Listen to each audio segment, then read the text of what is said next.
Let's go live now to the African Finance Corporation Infrastructure Solutions Summit happening in Abuja.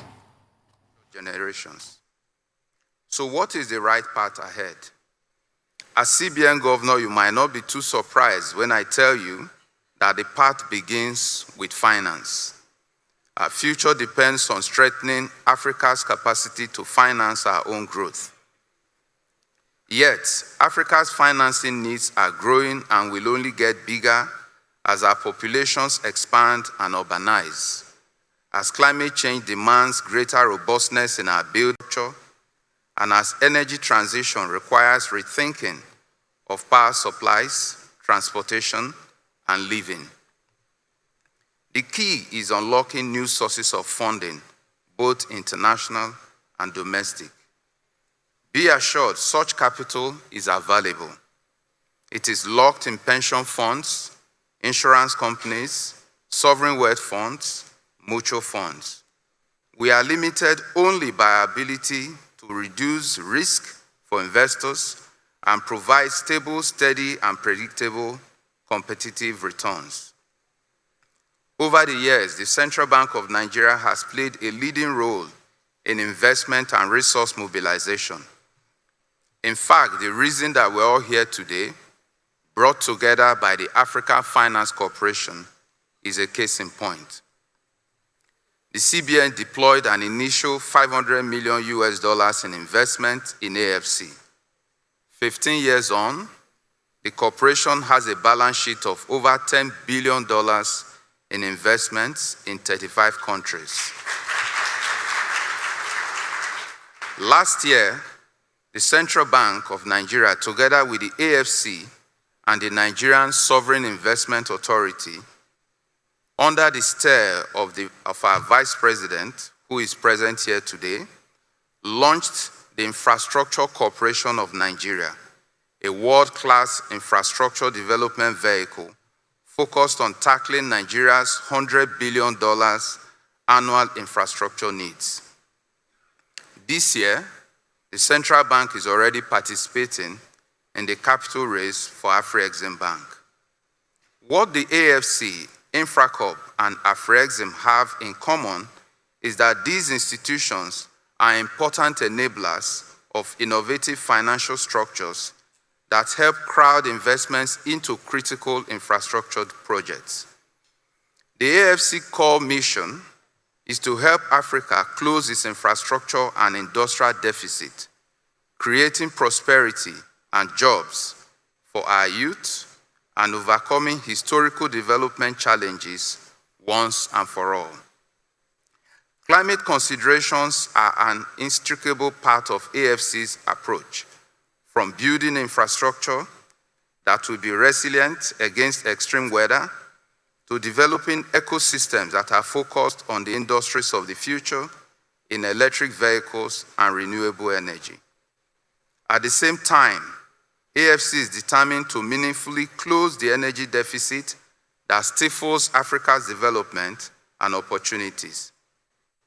In addition to renewable energies, natural gas, for example, must be a fundamental part of Africa's policy response to the energy deficit.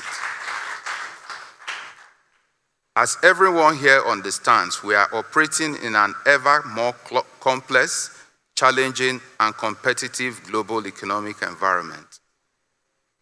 As infrastructure and financing needs of the continent are only getting bigger, we all have a role to play in raising more capital, both from domestic sources and international ones, and making sure that we are deploying this capital effectively and at speed to support double-digit growth.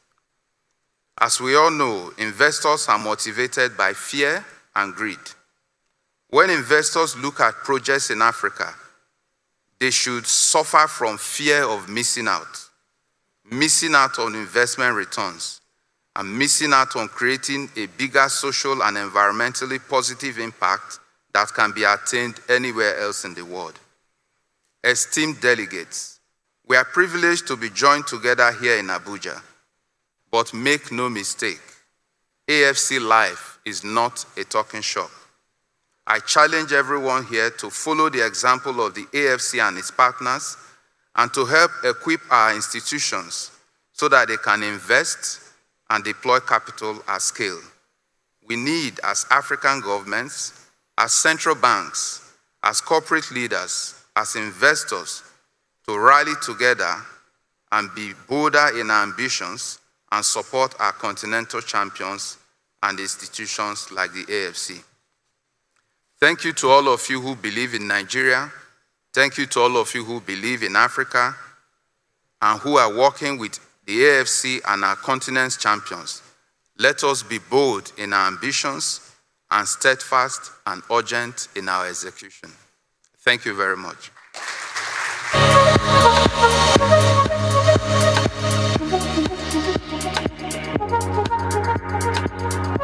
Thank you, Dr. Kingsley Obiora, the Deputy Governor of the Central Bank of Nigeria and the Chair of the Board for Africa Finance Corporation, for those sterling words. Now, there is obviously a common theme or common themes that are running through today. Climate resilience, net zero, the fact that we're looking at an energy transition. But they say, they always taught me as a young boy, knowledge is power.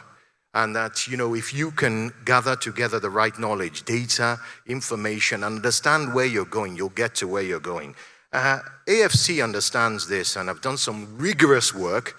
And today is quite an important day, and it's wonderful to see you, Your Excellencies, because we're very proud for you to witness the launch of the AFC White Paper Roadmap to Africa's COP, a pragmatic path to net zero, which we will now be doing for you. I'm going to invite to the stage to give the opening remarks, Mr. Samaila Zubair, President and CEO of AFC. Please give him a warm round of applause.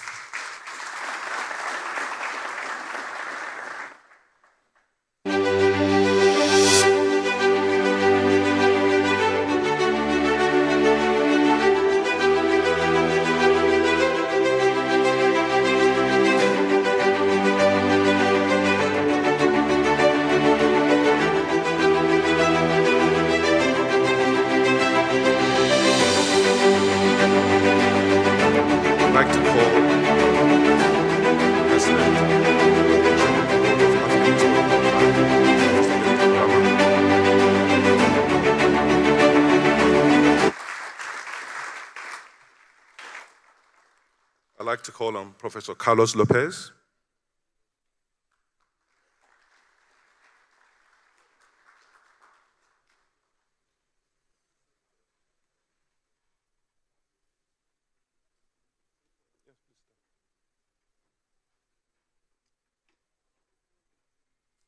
We're doing this on the go. I'd like to call on Mr. Tanguy Gahuma, Chair Africa Group of Negotiators at COP26.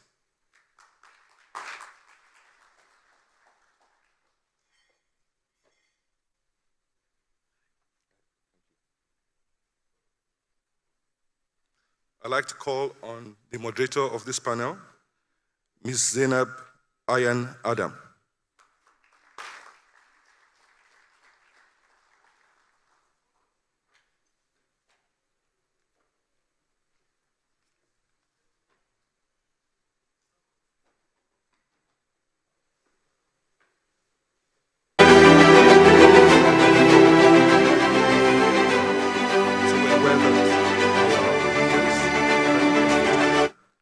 Excellencies, we'll just crave your indulgence for a few minutes. We think this is very important because we must have a unified narrative about what is important for us in Africa and our path to net zero. So very quickly, we are all aware of the issues and challenge of climate. We all know what needs to happen, but we think the most important thing that we can do as Africans as we look forward to COP27 is that we should have a unified narrative about what is important for Africa. We have mentioned before that we are least responsible for climate change, and that the best way for us to intervene and the best contribution that Africa can make to climate is not by reducing the emissions that we don't make. That's not how we reduce carbon emissions, because we don't make them in any case. Our energy intensity is too low for any emissions to happen. And like I mentioned in the past, we are already absorbing most of the emissions through our forests. African forests absorb far more carbon than any forest in the world. So we are making our contributions. What we should do, like we've all said here, is that we must localize production. We must create jobs. We must look at other sustainable development goals such as poverty reduction, energy access, as we consider the global energy transition and now the global energy security that most of the world is looking at. So I'll quickly hand over to the moderator to have this conversation. Thank you.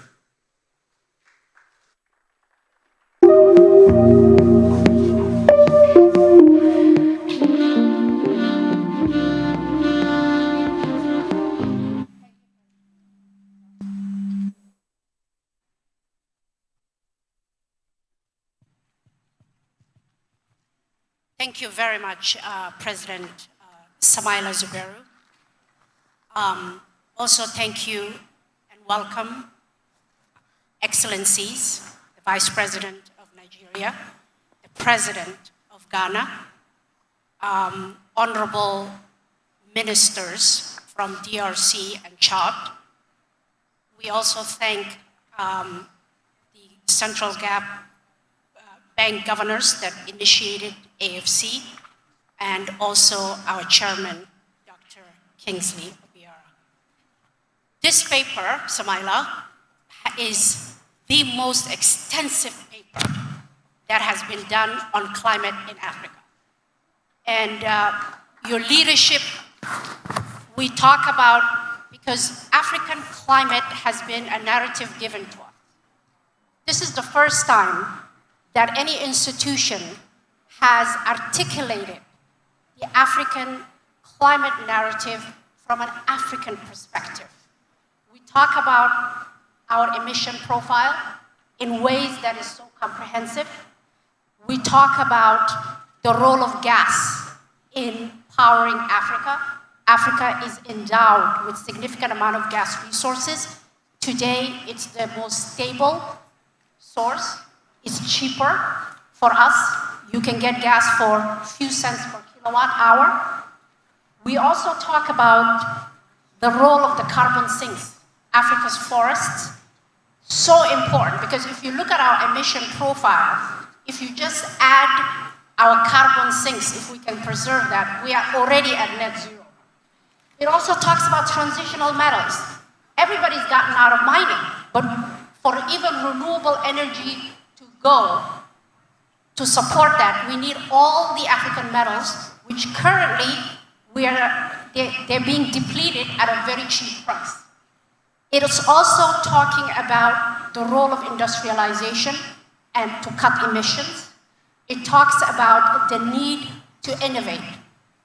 Africa is inherited already a warmed world where others have developed in our back.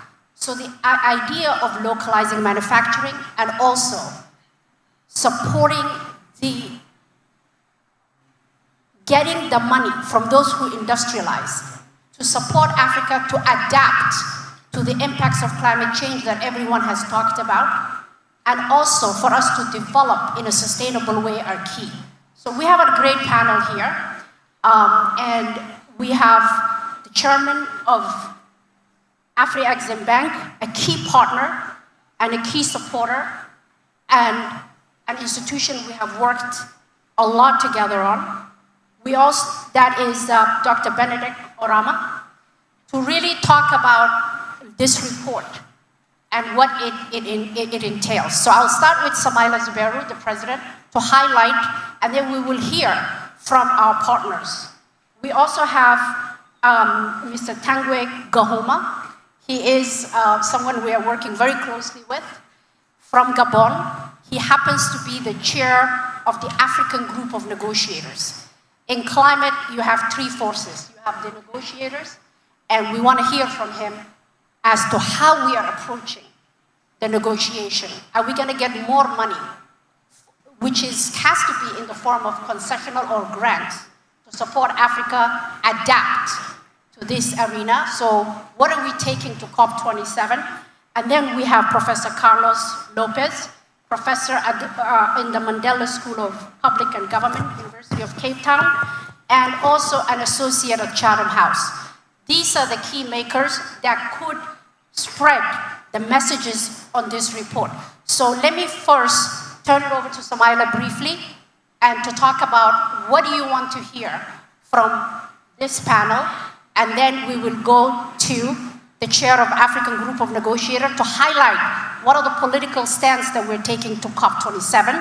We will turn it over to our partner institution, and then we will end with Professor Carlos Lopez to give us a perspective as to how this report fares, in your opinion, and how would it unite the African voice around the climate angle. President Samaila.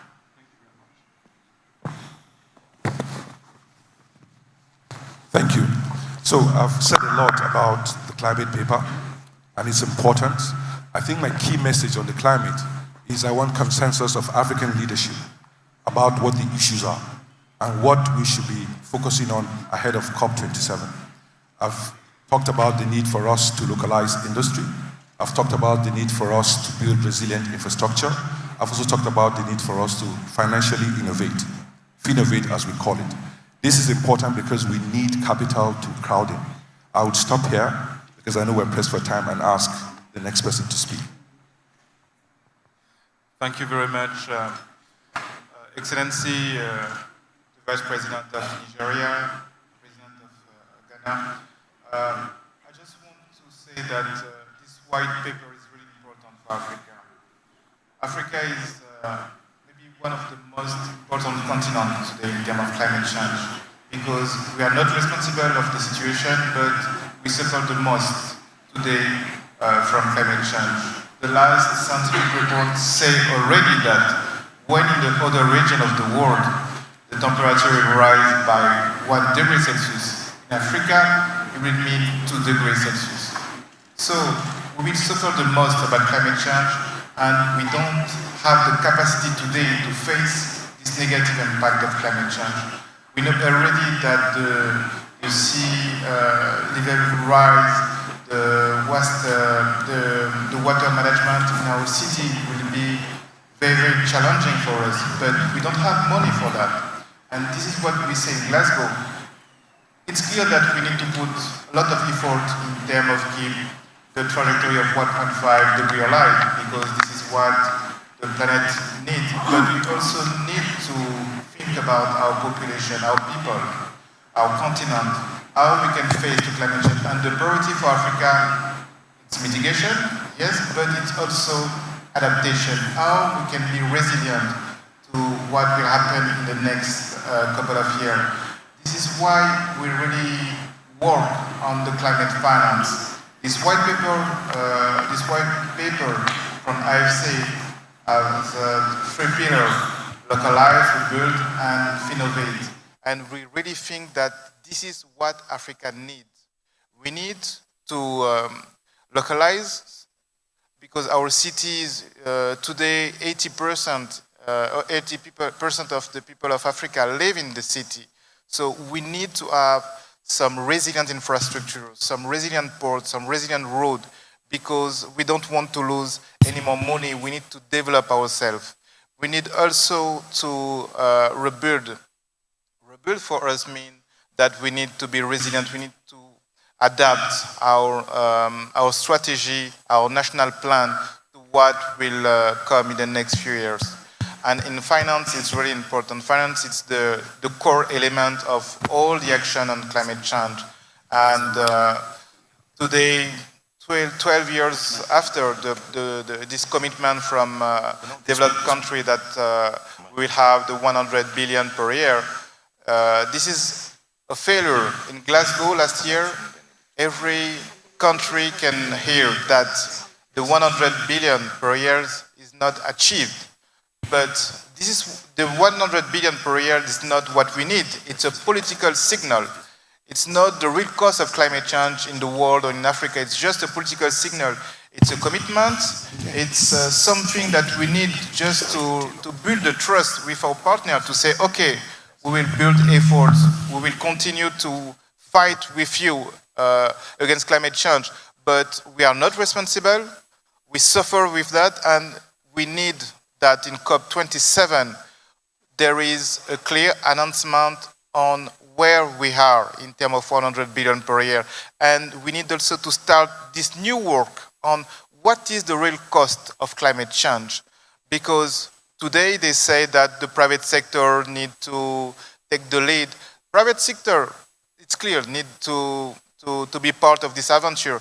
But the public money from this developed country will help us to catalyze the effort and to raise more money. So we really need that in COP27 we can have some commitments, because now we are on a delivery plan for 100 billion per year. But this is not what we want. We think that promise, it's not time for promise now, it's time to act. The scientists, the IPCC say that we are less than 10 years if we want to solve the negative impact of climate change. So we need to act today, and for that we need money. We need to invest money in private sector. We need to innovate, so to find a new mechanism to finance African infrastructure, African energy. You talk about natural gas, but for natural gas we need to change our model, because today we work on oil only. So we need to see who will finance this cost. Thank you very much. Thank you so much, Tanguy. I think we have messages to take it to COP27. I would like to briefly ask Dr. Orama, the chair, I'll give you my microphone, and then we will go to His Excellency, the President of Ghana, and our Vice President of Nigeria, to also give us their commentary, and then we'll come back to Professor Carlos Lopez to end from an academic point of view, what is there? I have this. No, thank you very much. And let me also extend our greetings to His Excellency President Akufo-Addo and His Excellency Vice President Emile Osinbajo for joining us, and to thank my brother, partner, Samaila, for involving us in this really very important event. Congratulations on 15 years of very impactful existence.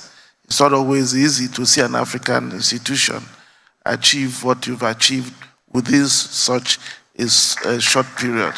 So we must congratulate you. And it is by having institutions like yourselves, ourselves, and others that we are going to be able to begin to deal with those problems our heads of states mentioned here in the panel. Now, when I was informed that Samaila asked me to join a panel on climate change, I hesitated because I don't like to join climate change discussions in Africa, because I found that it's always like a chorus of what is the song that is sung somewhere else, and then we chorus here, and it's an echo chamber.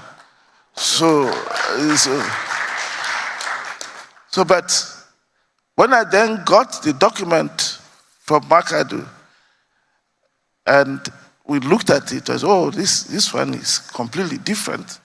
And I remembered immediately the very, very inspiring speech President Akufo-Addo delivered in Glasgow. I said, now we're beginning to sharpen our thoughts. And I thank you for putting it on paper.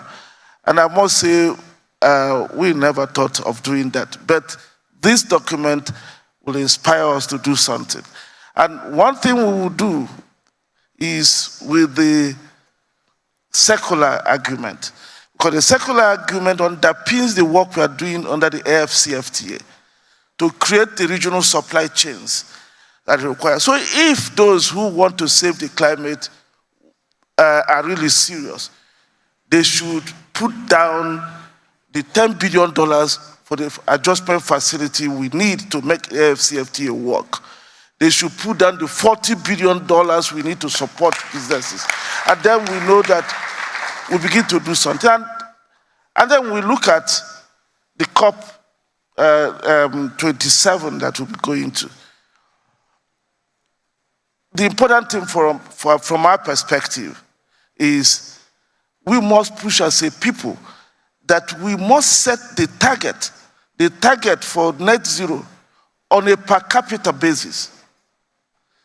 We should set per person. When we set per person, we will then see that Africa has a long way to go. Because that then gives us the room to begin to use our available transition energy, gas, and other things to develop our place to bring us to some level. So we can then have a mix of fossil and renewable energy that enables us to develop. So I have to stop because I know that we're short of time. Thank you very much. Thank you so much. So I think we are actually, my boss, Mark Ero, said that we are going to go to Professor Lopez quickly. Just for 1 minute. And I'm standing by right here with my microphone with Their Excellency. And then just we 1 will minute. invite the presidents here and also open up the report and present to you DISCO report. Oh. Thank you. Just one minute. You're okay. Well, thank you very much. I will have a chance later in the day to intervene, but I just wanted to mention that this report brings 3 messages that are very important. The first message is the message about climate justice. We have been through a period where basically this is not recognized, and the report tries to bring this issue at the forefront. The second is about climate finance. Lots of promises, Tanguy was just mentioning it, and not fulfilled. And how can we overcome that gap, particularly with African institutions, and AFC is doing its bit. The third message is about how we negotiate, because this is basically a platform to negotiate.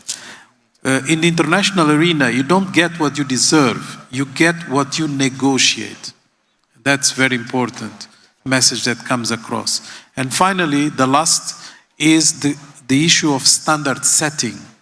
Because, you know, we can define net zero as Benedict was just mentioning in many ways. We can define targets in many ways. Even the 1.5 degrees is a target that has been defined to suit certain types of needs of certain types of countries, not ours.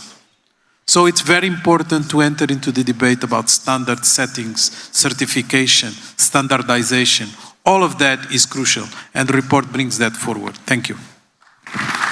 Thank you very much, Dr. Carlos Lopez. Easily one of the biggest brains we have in Africa, the former ECA chairman. Thank you very much for concluding that panel. Now, Your Excellencies, I'm going to call upon you. I know that we've taken a lot of your time, but if I could ask you maybe to join us on stage, because I'd like to take a photograph with the panel. And also, I will then ask you just for your initial comments on this white paper. So if you could just join me, we'll go onto the stage for the final and last exercise before you have to depart from the proceedings.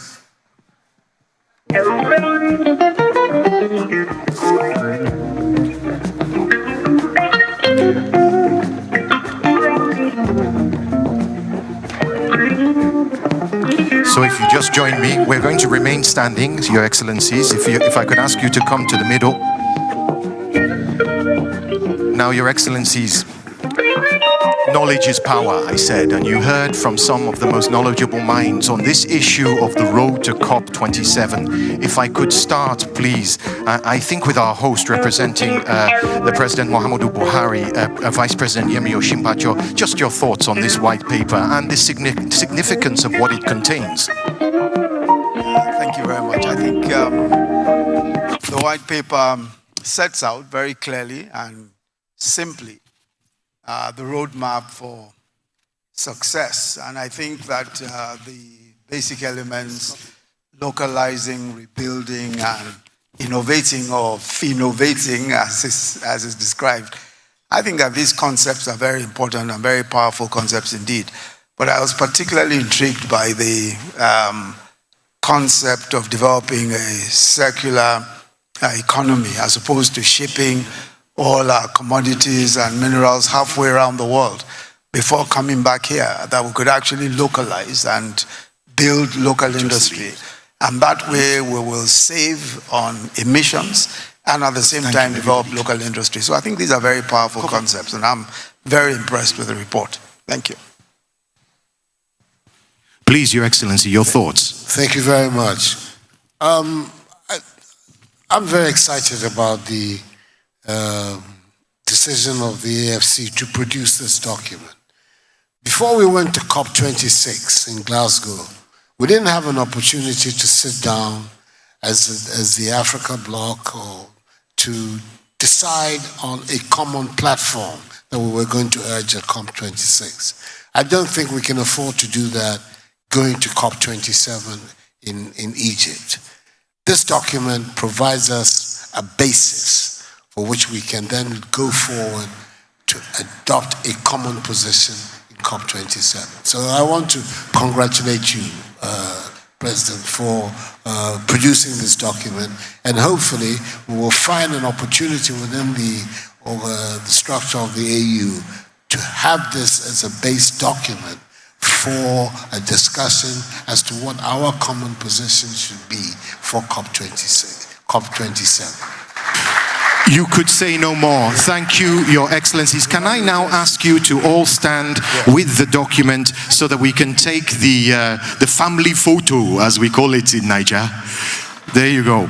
Ladies and gentlemen, this is the roadmap to Africa's COP, a pragmatic path to net zero, Africa Finance Corporation's guidebook to net zero, a fair and just an equitable energy transition. Ladies and gentlemen, I want you to put your hands together for His Excellency Nana Akufo-Addo and His Excellency Vice President Yemi Osinbajo for joining us at AFC Live 2022. Now, if you could please remain standing as they leave the building. Please do not leave your seats, but remain standing as we as the dignitaries depart. But I want to thank them again. That was absolutely wonderful.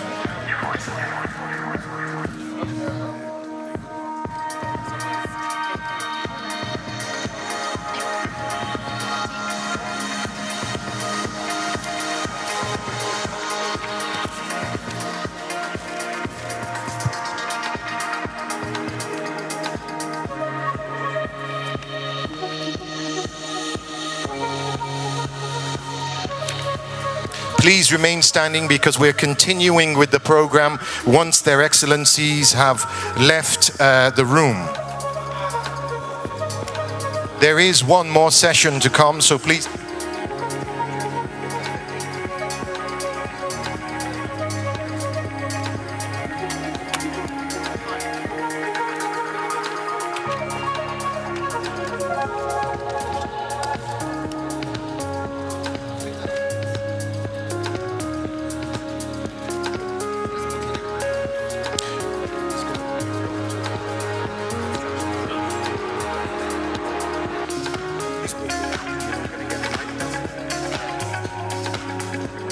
And now we're moving on to the next and final session, I think, before we take a break.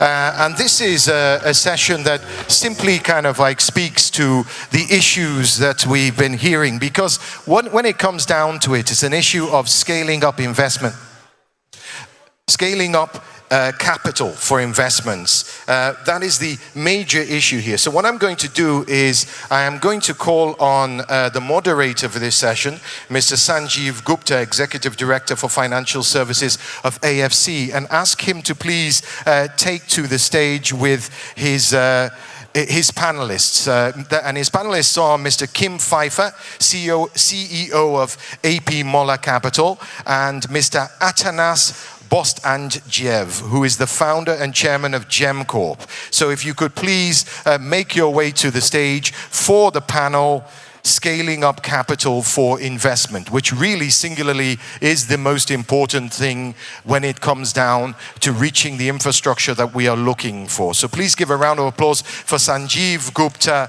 Admatsu Tadesse, I should mention, is virtual from Admatsu Tadesse, President and CEO of Trade and Development Bank, will be joining us virtually as well. So without much ado, I'm going to hand over to my colleague, Sanjeev Gupta, to take it away. Thank you. Hi, is it still morning? Good morning, everybody. And I was just telling the people that are sitting next to you that we lost our opportunity to shine in front of their excellencies. But you're all here still, and we hope to shine in front of you.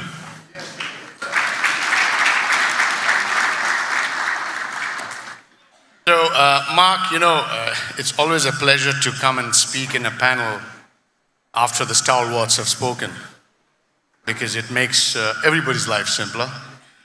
And as far as I'm concerned, I will call it the 3R strategy now, because I'll just simply repeat, rehash, and reiterate everything that's been said. Because on a more poignant note, and I think that emotion was conveyed by quite a few of the speakers earlier on. It is indeed a poignant moment in our lives, because collectively in this room and outside, I think we represent the aspirations of what is soon going to be 2 billion people on the continent. 2 billion people whose average age largely will be below 20. They need to be fed, they need to be educated, they need to be housed, they need to be looked after, and they need to be employed. To me, the school I went to, they told me that when you see these parameters, you see investment opportunity. You see a queuing of investors wanting to seize what is perhaps once in a millennium opportunity. Yet, it is sad, isn't it?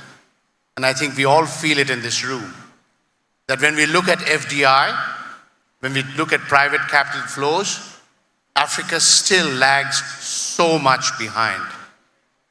And what makes it worse, which is a point that one of His Excellencies made, is even our own domestic savings pool, our pension funds, our life funds, our sovereign wealth funds, our reserves tend to leave the continent and not invest on the continent.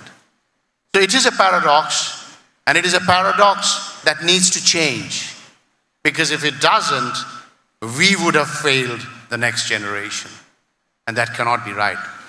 So today we have in the panel with me 3 extremely experienced, erudite, and let's call it experts when it comes to mobilizing investments in Africa is concerned. Mark, is Adamasu on the virtual line? Okay, so I'll just give a second for everybody to settle down.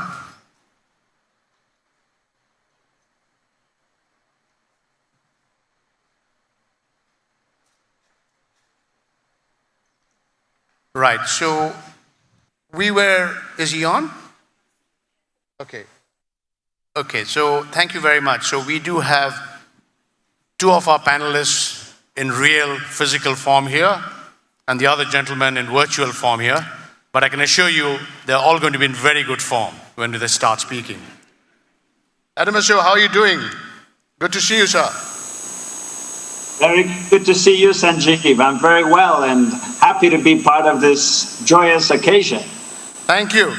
I will kick off with you, Adamasu, because when I looked at the average profile of the speakers, I think you are definitely the veteran in this group. So, Adam, please tell us, given the many hats that you have worn, including the one that you're currently wearing, what will it take for global private sector capital to embrace Africa? What will it take in your view? Simple question, keep the answer simple, sir. Well, I think the essence of the answer is an open mind to listen and go beyond, of course, the curated knowledge that they've always held based on an incomplete picture that they have, right? So I think communication, engagement, roadshows, very important. I think we have a duty as fit-for-purpose financial institutions who understand the mindset of global investors to actually step out there and help people understand us the way we need to be understood. Because I think there's a huge lag effect between the reality of the perception that many of these investors hold versus what the true story is on the ground. And I think in the previous discussions this morning, we heard it from some of the presidents where they talked about this huge anomaly where even ratings that speak to different realities don't actually result in the appropriate treatment of risk premium, right? You end up having a much higher risk premium despite that. So really, I think those of us who are, acting as bridges between the rest of the world and our continent, we know that it's all about engagement, and it's also about ensuring that you're constructed as an institution to be fit for purpose, fit for being a suitable intermediary for global capital. And that means, of course, there's a number of risk parameters that need to be borne in mind as we try to give comfort to global investors to come in. And there's a number of ways in which that can be done. And we've been at the forefront in our part of the continent to do this in a way that really does give the comfort. So we've had a lot of success in raising different types of capital, not just debt capital, but also risk capital. And I should just hasten to add, it's not just global capital from outside of Africa, it's also international African capital from different parts of the continent to come into our particular stable. But it all comes down to really the art of communicating and giving confidence to investors. And that is not just a story of putting out the right narrative. It's actually being able to communicate the reality of what we've achieved in Africa, all the successes we've had in improving the trajectory and the ecosystem for investments. So, interesting. I don't know whether everybody heard you very clearly in this room, but I think 3 or 4 key points come out from what you said, isn't it? That the reality on the ground, and that's been talked about in the previous sessions as well, as far as investment experience on the continent is concerned, is actually very good, right?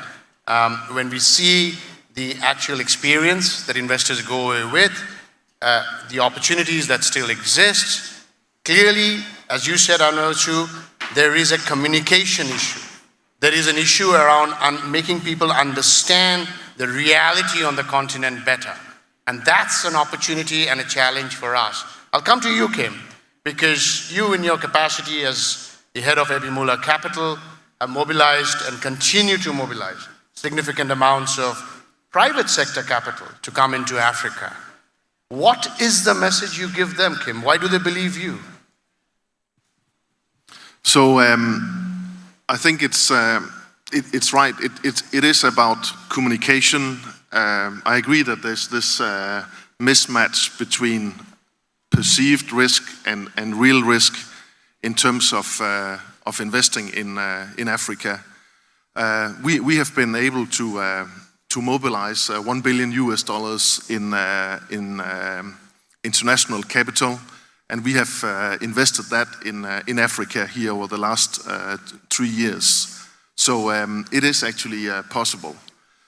But I would say what makes it a little bit more different investing in Africa, that is that you can say that the private capital system is not very advanced compared to other places in the world. And therefore, if you have to be successful in Africa, then you have to be on ground. You have to roll up the sleeves. You have to find good joint venture partners to work with, and you really need to have good relations and understanding of the risk involved. Which I'll come back to, Kim. What you said is roll up your sleeves, get your hands dirty. Second is find the right partners and work with them. Anastasia, I want to come to you. You know, kind of digressing a bit, but not quite. The company that you founded and you run essentially actually caters to a very, very special need on the continent, which is around working capital and trade finance, which almost is the glue that needs to hold the continent together. So when you created this concept, when you talk to your investors to back you, and when you look at the opportunities on the ground, what are the risks and what are the sort of mitigants that you look for when you invest on the continent? Thank you. Thank you, Sanjeev. First of all, I would like to share some of the comments that my colleagues here are making, that in order to scale the capital, the investments on the continent, first of all, we all need to strive to bring the cost of the capital down.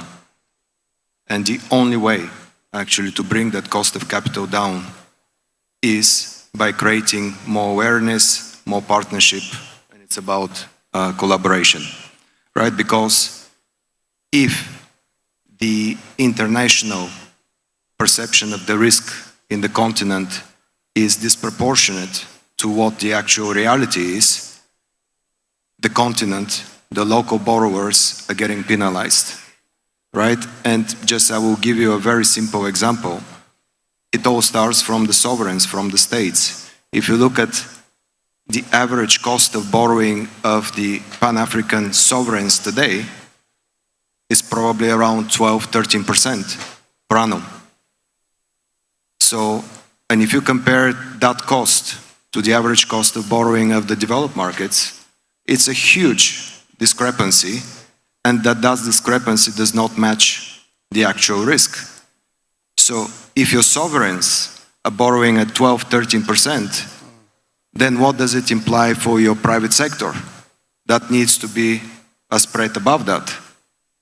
Then what does it imply for your private equity capital and infrastructure capital? A spread even above that.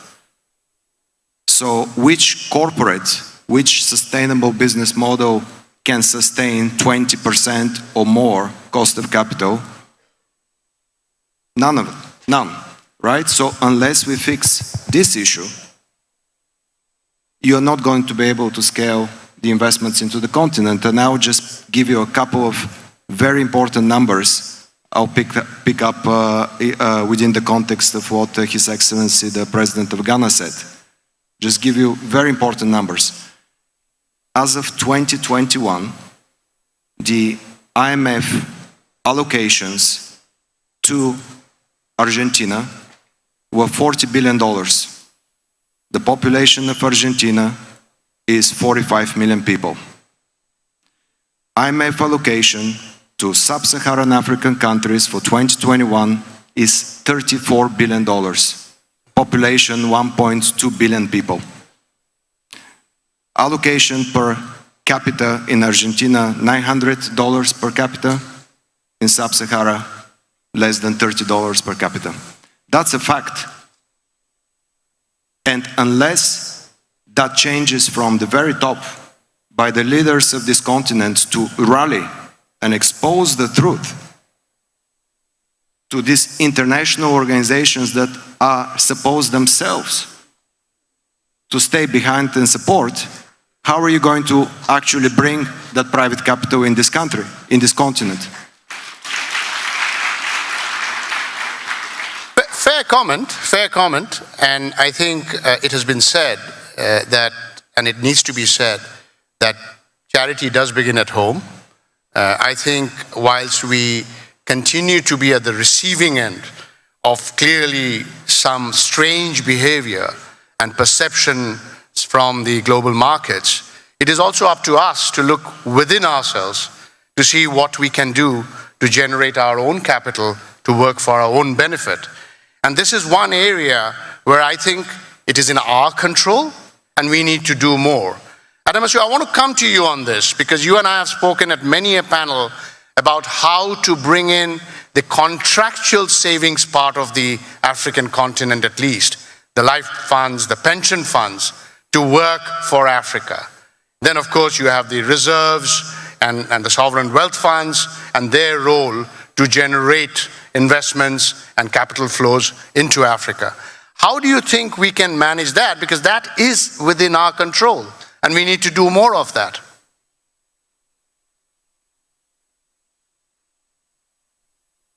If I had lost the connection, I'm assuming I'm on the floor. So thank you for that very suitable question, given this particular conversation that's going on. I think we all know that the risk premium that is imposed on our cost of borrowing from outside can be mitigated by African capital playing a little bit more of a strategic role to leverage, to help de-risk, and of course to also send the right signals. And so in that regard, I think there is a lot of room to maneuver in this particular aspect of things, where we know out of the $1.8 trillion of African institutional capital that sits across the various big institutional investors in Africa, central banks being a key one, but not the only one. Of course, we know pension funds and insurance companies and sovereign wealth funds. Between them all, we're sitting at close to $2 trillion.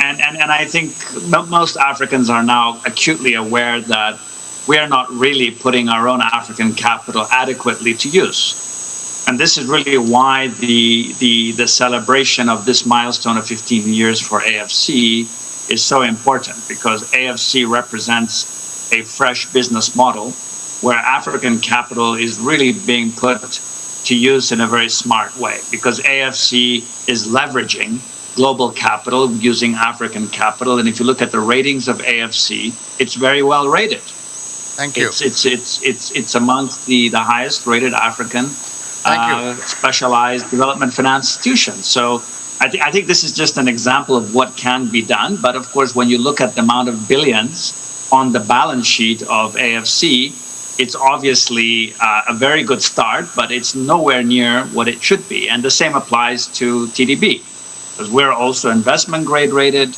We've managed to do a lot by way of leveraging African capital. Not many people believed it was possible for us a few years ago, and we said we're going to bring in African pension funds, we're going to bring in African insurance companies into our shareholding, and use that as leverage to raise more debt and to improve our profile. I'm going to interrupt you there, because unfortunately we are running out of time, but I think a couple of key points. As you said correctly, there are live examples of domestic capital within Africa working for Africa, your institution, our institution. We need to do more, clearly. Quickly, Kim, we'll wrap up with the final comments from you and then Anatas. Given where you sit, how do you see the role of foreign capital working in conjunction with African domestic capital and African institutions? How do you see the holy troika working? Because that has to work, isn't it? Yeah, I think it's so our job as the private international investors is to mobilize the capital and promote Africa, not only because of good business, but also because we just need to create some jobs. We need to improve welfare, and we need to get to the full potential of Africa. Africa has 50% of the minerals, 50% of the uncultivated arable land and so on, and it's just a huge opportunity for the continent itself and for the rest of the world. But I think the most important thing to your question, That is that we continue to work together with institutions like AFC, also to educate the governments of what is needed in terms of bankability of the projects, in terms of long-term financing and funding, and in terms of security on the currency and convertibility and those kind of things. So that's really important work that AFC is doing also. Important point, that the local institutions has to play the role of a de-risker, right? Final comments from you, Anatas. We will wrap up after that. You have the floor. Thank you, Sanjeev. I think it's all about building bridges and working in a collaboration and in partnerships. Because from our experience, when we speak to our institutional investors, be it in the US or Europe or elsewhere, there is very little awareness and very little knowledge of how to invest in Africa. And for us to capture that money, to capture those investors, we here, this forum, we need to build bridges and we need to build partnerships so that together we can create this investment ecosystem so that those institutional investors from outside and within the continent can come together.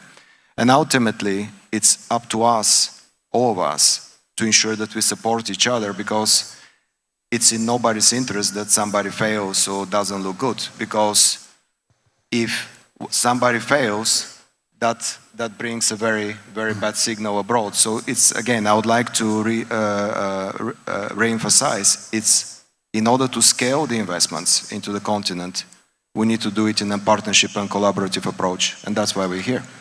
Thank you. So I think the key word here is collaboration. I think there is an ancient African proverb which captures it well, which says, you want to go fast, you go alone. You want to go far, you take partners. And I think that is the nexus of collaboration that we need to create between foreign capital, local institutions, and local capital. Thank you very much, gentlemen, and thank you for listening to us. Mark, over to you. Thank you for a sterling panel. Give them a round of applause one more time, please. Okay, so, wow, I have something for you. The next segment is called Africa's Builders. And we're going to do this a little bit differently, because you're not only going to get some of Africa's greatest builders, I'm even going to bring in one of our Africa's great presenters, Tanya Habimana, who is the anchor of Closing Bell on CNBC Africa. Tanya, come and join me. I need your support. I've got too much talent on its way to this stage at the moment, and I need your backup. Now, what we're going to do, the way we're going to do this right now, is we are going to invite 3 industrialists, Africa's builders. I'm going to invite one, you invite one, then I'll invite the third. We'll sit down and then we'll fire our questions at them. They're ready, they're willing, okay? So let me start with, can I start with the first? Absolutely. Okay, so if you could switch on her mic, please. Okay. Hello. Anthony Onyemachi Elumelu. He's a Nigerian economist. He's a philanthropist, and he's one of Africa's most successful businessmen. He chairs Hares Holding Transcorp, founder of the Tony Elumelu Foundation. Please join us on stage. I don't know why I am actually reading I should just say Tony Elumelu. That's it. Everybody knows Tony Elumelu. Wonderful. Just take one of these middle seats, please. And next. And my next guest is an esteemed business person. He is the founder and chairman of the Bua Group, who produces cement, sugar refining, and real estate. My next guest is Abdul Samad Rabiu. May you come to the stage, please.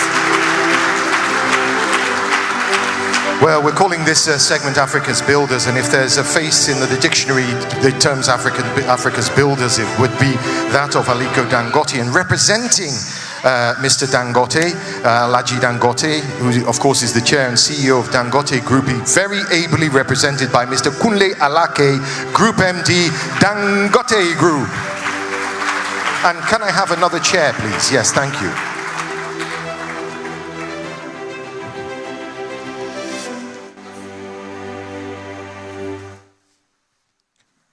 Okay then, if you put my chair over here, then I get somewhere to sit. I'm very willing to stand. There we go. So Tanya, as I adjust my furniture, maybe you want to start. Okay, fantastic. Well, thank you so much to our panel. This is indeed a panel of African builders. This is my absolute honor to be with you guys today. And I'd like to address my first question to you, Mr. Rabiu. So I was recently looking at the Forbes list, which you are on, and I noted something. From the year 2019 to 2020, your net worth doubled. From the year 2020 to 2021, again, your net worth doubled. And from 2021 to 2022, it almost doubled. So while the rest of us were struggling with a global pandemic and taking PCR tests, you were doing something right. So I have a slight inclination to think that your recent listing on the Nigerian Stock Exchange may have had something to do with it. But before we get into that, I want to ask you, you've listed recently, but you've also in the past had more traditional forms of financing. So as an African business leader, was it easy to raise financing? Thank you, Tanya. Yes, to start with, as you mentioned, 2 years ago, we listed our cement businesses, We had Edo Cement and Sokoto Cement, and those businesses were listed, consolidated the businesses, and we now have Bua Cement PLC with a combined capacity of 11 million tons as it is. We are set to rise to 70 million tons per annum by the middle of next year with the commissioning of new plants, 2 new plants next year. And also we consolidated our foods businesses, across all our divisions, the flour milling, the sugar refineries, the oil milling, and what have you. I listed that in January 2022. And with that, we have a market capitalization of over $1 trillion. The cement business, total capitalization also, is about $2 trillion. Hence the reason why the Forbes, I think listing, because as you know, Forbes, takes cognizance of, companies that are listed and they use, shares to actually work on people's net worth. So that is what happened. And of course, we are doing other things and other businesses that we have not listed, like our sugar refinery in Port Harcourt, which is what is called Destination Refinery, which we commissioned. And that is purely for export. It's the only sugar refinery that is Destination Refinery, meaning that, you process and then you export to other parts of West Africa. In fact, we just acquired a vessel for that purpose. So yes, it has not been easy. Again, access to finance, as you mentioned, is also key. Hence the reason why I believe that institutions, DFIs like AFC need to step up and seek out partnerships and collaboration, to support, businesses, especially as it relates to infrastructure, apart from manufacturing and industries. Over to me. We're doing this very differently. Tony, it's good to see you again. I know that you actually came back early for this summit, and that's how much AFC means to you. And so we're very, very grateful that we have your presence. You've been on quite a long trip to the United States. You went to the Milken Global Conference, did you not? I saw you there. That's that conference where the best minds in the world tackle some of the biggest problems in the world. You're also talking to the US administration. In a way, you're Africa's champion, going around evangelizing for Africa and African entrepreneurship. What's your impression over there in terms of the investment sentiment right now from the US towards Africa? First is, I'd like to say a big congratulations to the President CEO of AFC, Samuela. Very proud of you and your team for what you have put together.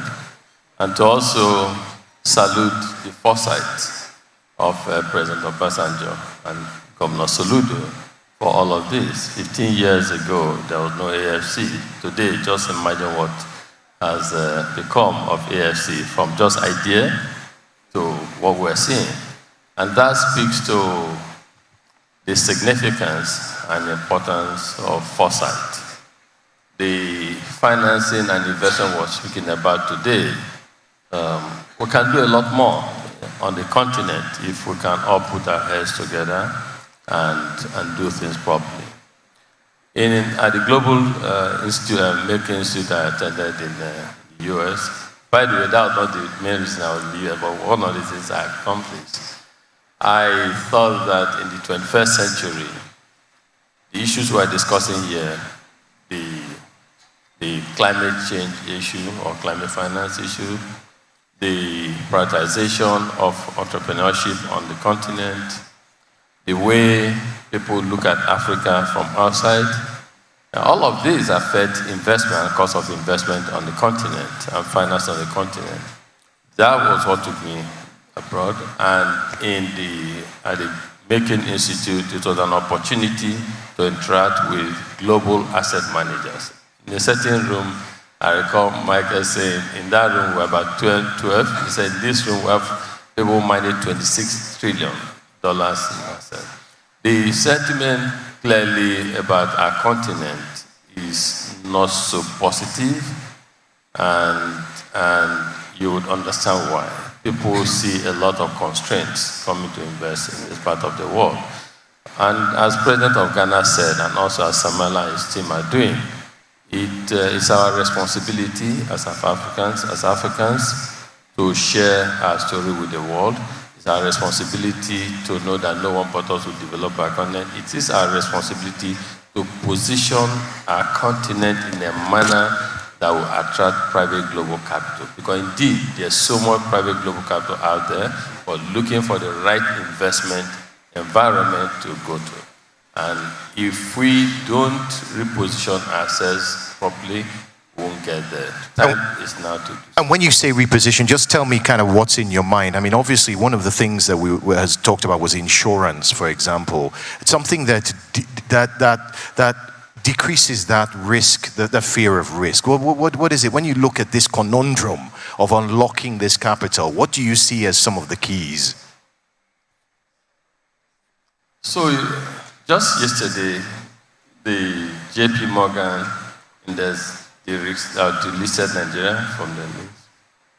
Such actions have implications that are wider and much more than we think. And those are things that fuel the kind of sentiments that people have. Should we put our money to work in Africa?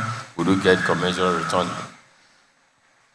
We need African leaders to understand that we live in a global village, and that what happens in our countries affect the overall rating of people about our country and continent. And these are things that affect the risk rating of a country. In Niger Delta, part of Nigeria, for instance, you have oil theft. And why did they even remove Nigeria? Because there's so much oil theft going on in Nigeria, and the investment you make in Nigeria, in the oil and gas sector, you're not sure reaping the benefits. So why would investors come to invest here? So these issues that happen in our environments affect the global perception of our continent, affect private capital decision whether or not to deploy capital in such markets. When we change policies unnecessarily, when we have instability, when we have insecurity, they affect private capital investment decisions, because this is not government. They make rational decisions where to put their money into. So the bigger issue is a repositioning of our economies, our continent, to be able to attract private global capital. Thank you, Tony. Now, Tony mentioned oil and gas. Now, Dangote's built a diversified conglomerate, hasn't it, Kunle? One of the most identifiable businesses probably across across Africa and beyond. Now, your latest venture is the world's largest refinery, but it had ended up costing much more than you anticipated. This is, you've said so yourself. I wanted to talk about the issue of raising finance. Was this an issue during your growth? And now that you're established, does it remain an issue? But there's a second part to my question. if it is an issue, what are these days, today, as we sit here at AFC Live 2022, what are the available sources of financing today? Is it FIs such as AFC, domestic commercial banks, international banks, capital markets? Where's the money? Thank you. For us as Dangote, raising funds has not been that challenging. I'm not saying it's not challenging, but it's not that challenging. As far back as 2013, when we raised the funds for the refinery project, we went out to seek support from various banks. And I can tell you that for the likes of AFC, Afrexim Bank, and our local banks, they supported us with not less, and our local banks. UBA, he said. UBA, one of the local banks. They supported us with, at the very least, 70% of what we required. So in terms of asking international banks, so when we're looking for domestic resource mobilization, you are a case study in domestic resource mobilization. It is available. And I must tell you that if at all there are challenges, and some of these challenges were brought about by the international banks, with issues around what I think Tony talked about earlier on, the challenges of what's the risk in Nigeria and how will they see any project coming out of Nigeria. So it's always a battle. But I can tell you that there are local funds. We do have challenges with FX, but we have enough capacity internally to help with whatever infrastructure facility that we require in Nigeria. I must also tell you that apart from the oil and gas project that we're doing, we're also one of the people that are supporting the government in the infrastructure tax credit scheme, and we are using local banks to build that capacity across Nigeria. Thank you, Kunle. I'm going to hand over to Tanya now. Go ahead. Over to me. I have a question for both Mr. Abiu and Mr. Elemelu. So in terms of when we think infrastructure, we think development. When we think development, we think logistical systems. We also think the opening of our borders, which brings us to the AFCFTA. I'd like to know from both of you, you operate in industries that are across sectors, across multiple countries. What are you looking forward to in terms of the AFCFTA and how that can bring wealth creation to the nations? I'll start with you, Mr. Abiu. The African Continental Free Trade Agreement, I think it's a wonderful agreement because, as you know, 54 countries have signed, and this is very important.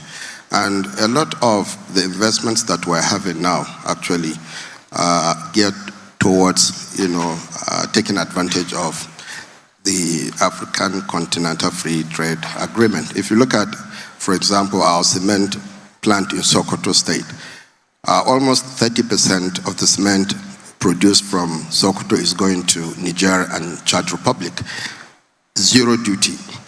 We are only about 120 to 130 kilometers from Sokoto to Niger. And road network is very good. And we don't have any issue whatsoever. Now, if you look at other areas, for example, like the sugar refinery that we just commissioned in Port Harcourt, which is a destination refinery, meaning that you can bring in, your raw sugar, process, and export to all these West African countries. Because Nigeria is the only country that has sugar refineries in the whole of sub-Saharan Africa. And Boa is the only sugar refinery that has two sugar refineries in Nigeria, one in Lagos and one in Port Harcourt. So it is, a very, huge advantage for us. We just acquired a vessel, MV Bundu, named after the area that the sugar refinery is, for the export of sugar. So it is a very important, thing, and I think it will help, in doing a lot more. Now, for example, the highways that we've been talking about, the Trans-African highways, if that, also could come on stream, I think it will help a great deal. So I think it is a good thing. 54 countries have signed, they have ratified, and it has taken, effect, and we are, we've already started taking advantage of that. Our cement plant that we are commissioning next year, 3 million tons in Sokoto, we just commissioned one this year, we are commissioning another one next year. That is going to be purely dedicated for export to Niger and Burkina Faso. Burkina Faso does not have any limestone, so they import all their clinker and all their cement. So with Sokoto Cement, they don't need to do that because they are landlocked. So if they are importing clinker, they will have to send the clinker from Europe or from Turkey or even China to Lome or Ghana and then transport that clinker to Burkina Faso. And the distance between Lome, for example, to Burkina Faso is the same distance as from Sokoto to Burkina. So the location is great. So we believe that is a good thing. Thank you. So, intra-Africa trade is poor today, and we welcome the AFCTA initiative, not just initiatives, beyond initiatives, I see in reality. And we want to see it, intra-Africa trade grow. So this is very, very important. However, what I say often is, I speak from one's experience. In our group, the Exodus group, we operate in 20 African countries.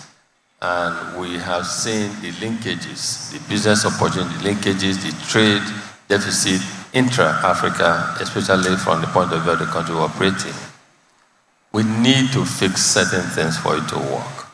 And I like to see countries, I like my friend Boa, what he's doing, what the Dangote group, what they are doing, and others. We need to have more industries out of Africa. We need, for you to trade with a country, you must have what the countries need. You know, Nigeria, we're rich in oil, in terms of oil, natural oil, but we need to be able to refine the oil and sell the finished products to other countries. Otherwise, other countries will continue, in spite of AFCTA, to import oil from outside the country, refined oil from outside the continent. We spoke before about cocoa, even chocolate, etc. If we don't process in Africa, people will continue to import chocolate from Africa. So I see huge opportunities here, but for us to tap the opportunities, we need to be ready for the opportunities. We need to focus on infrastructure. Power, access to power is a critical asset to elect. It's very important to develop our continent. If AFCTA will work, if we have that, we need massive investment in infrastructure, the transportation system. Is Africa wired in the 21st century in a way that we can trade amongst ourselves? The answer is no. Okay, we are wired to move goods to the port to export outside Africa. So we need to also fix that. Our people, human capital development, those who are going to drive this, how are we working towards that? And finally, finance and payments. You know, payments is so critical in driving trade. Are we capacitizing to play this role? And that's where United Bank for Africa and other African champions of banks also come into play. And that's why what AFC is doing, phrasing, we commend what they are doing in helping to pursue and support trade, pursue and support infrastructure development, pursue and support the instrument that will enable us trade amongst ourselves. So I see it beyond just what we as a group are doing, but more importantly from the benefit that AFC does for our people and the need for us to take advantage of it. Thank you very much, Tony. And everything you're saying, Dangote is doing, leading by example in terms of, for example, not just the oil refinery, you also have a fertilizer plant, which I must say was the best timing considering the price of fertilizer going north right now. It's been said actually that you, alongside all these industries, you're looking at steel. That's what I've heard. So tell us, what's on the Dangote horizon? I'm not sure you want me to put it out of the bag, but I think we do have something right now that we're trying to complete. I think it's a major project, and that's our major focus right now. But like Tony said earlier on, and I think it was Samala that mentioned the issue of local production.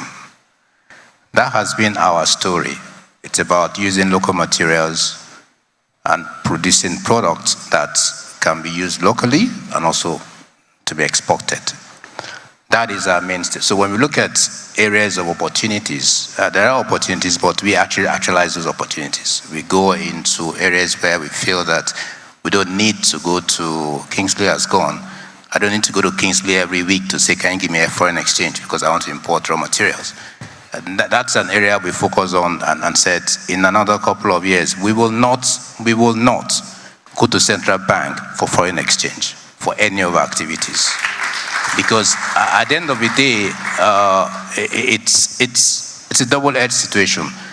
You import products, which means you are creating jobs outside Nigeria, and you struggle to get the FX.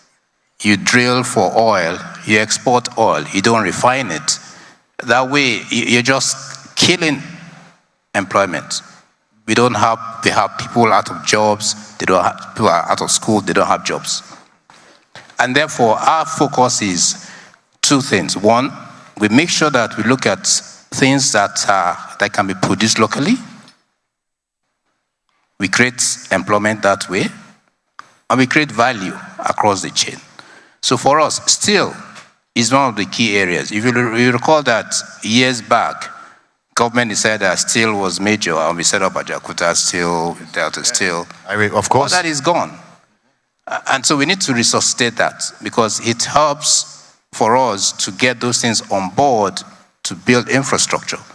So yes, it's an area we're looking at. And I can assure you that when we get into it, we're going to get into very big, not the small. You heard it here first. Now, as we were sitting down there, in the back of my mind, I was calculating, okay, we have Hares Holdings, Bua, and Dangote. If I were to pay for every minute that we spent here, it would probably cost me $10, $15 million. So we're going to let you go. One tweet, Tanya. Thank you. Please rise and acknowledge our super panel. Gentlemen, now I'm going to ask you to, probably best for you to exit stage left there. Thank you very much, gentlemen. And I'm going to, we want to take a picture. Tony, let's take a family photo. Let's gather in here. This is my chance. I don't know, Samaila, come and join us, the president of AFC. This is for the photo album, the family photo book.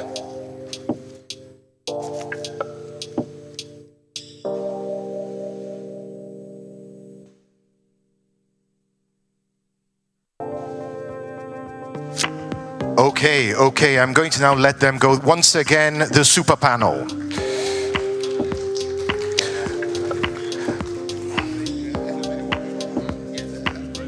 Now we have another panel straight up, so please stay with us.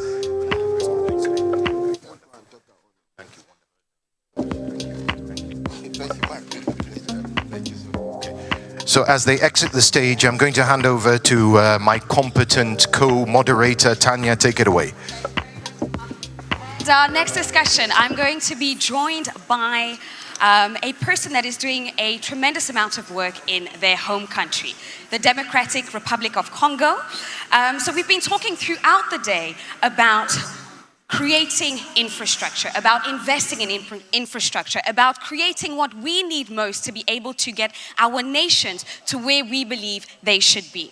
My next guest is here to discuss what they are doing in the Democratic Republic of Congo. I would like you to gather your hands and welcome His Excellency Nicolas Kasadi, the Finance Minister of the Democratic Republic of Congo.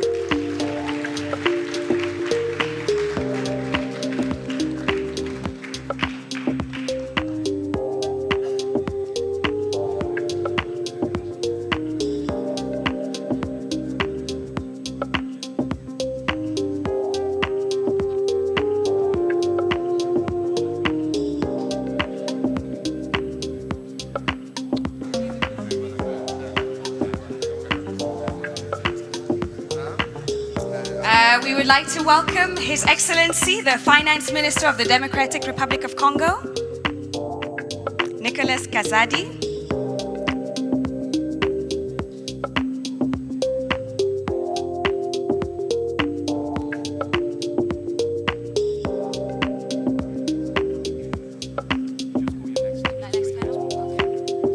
All right, while we wait for the Finance Minister to join us, I'd like to bring our next panel. So we've talked about infrastructure. Let's now talk about how we can create value locally. Local value chains, the blueprint to wealth creation. I'd like to welcome Mr. Gagan Gupta, the founder of Arise, Mr. Paulo Gomez, chairman of Orango Investment Corporation, Mr. Sameh Shenuda, Chief Investment Officer at AFC, and Mr. Abubakar Amar Hadi, Chairman of the Djibouti Ports and Free Zone Authority, as well as Mr. Kola Karim, CEO of Shoreline Power.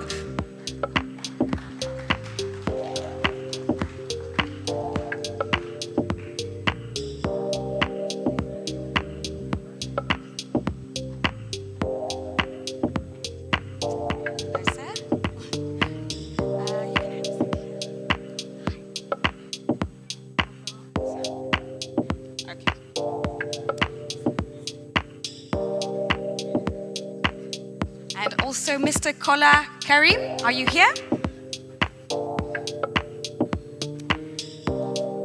Where's Kola Karim? We'll find Kola Karim, don't worry. We'll find Kola him. Karim. Okay, we'll get started. So local value chains. Really, when we look at what's happened in the world actually over the last 2 years, we've seen just how vulnerable our nations can be to external shocks. When we think of the COVID-19 pandemic, as well as the recent conflict between Russia and the Ukraine, this has really revealed how we need to become self-reliant, self-sufficient, how value creation, local value creation is important.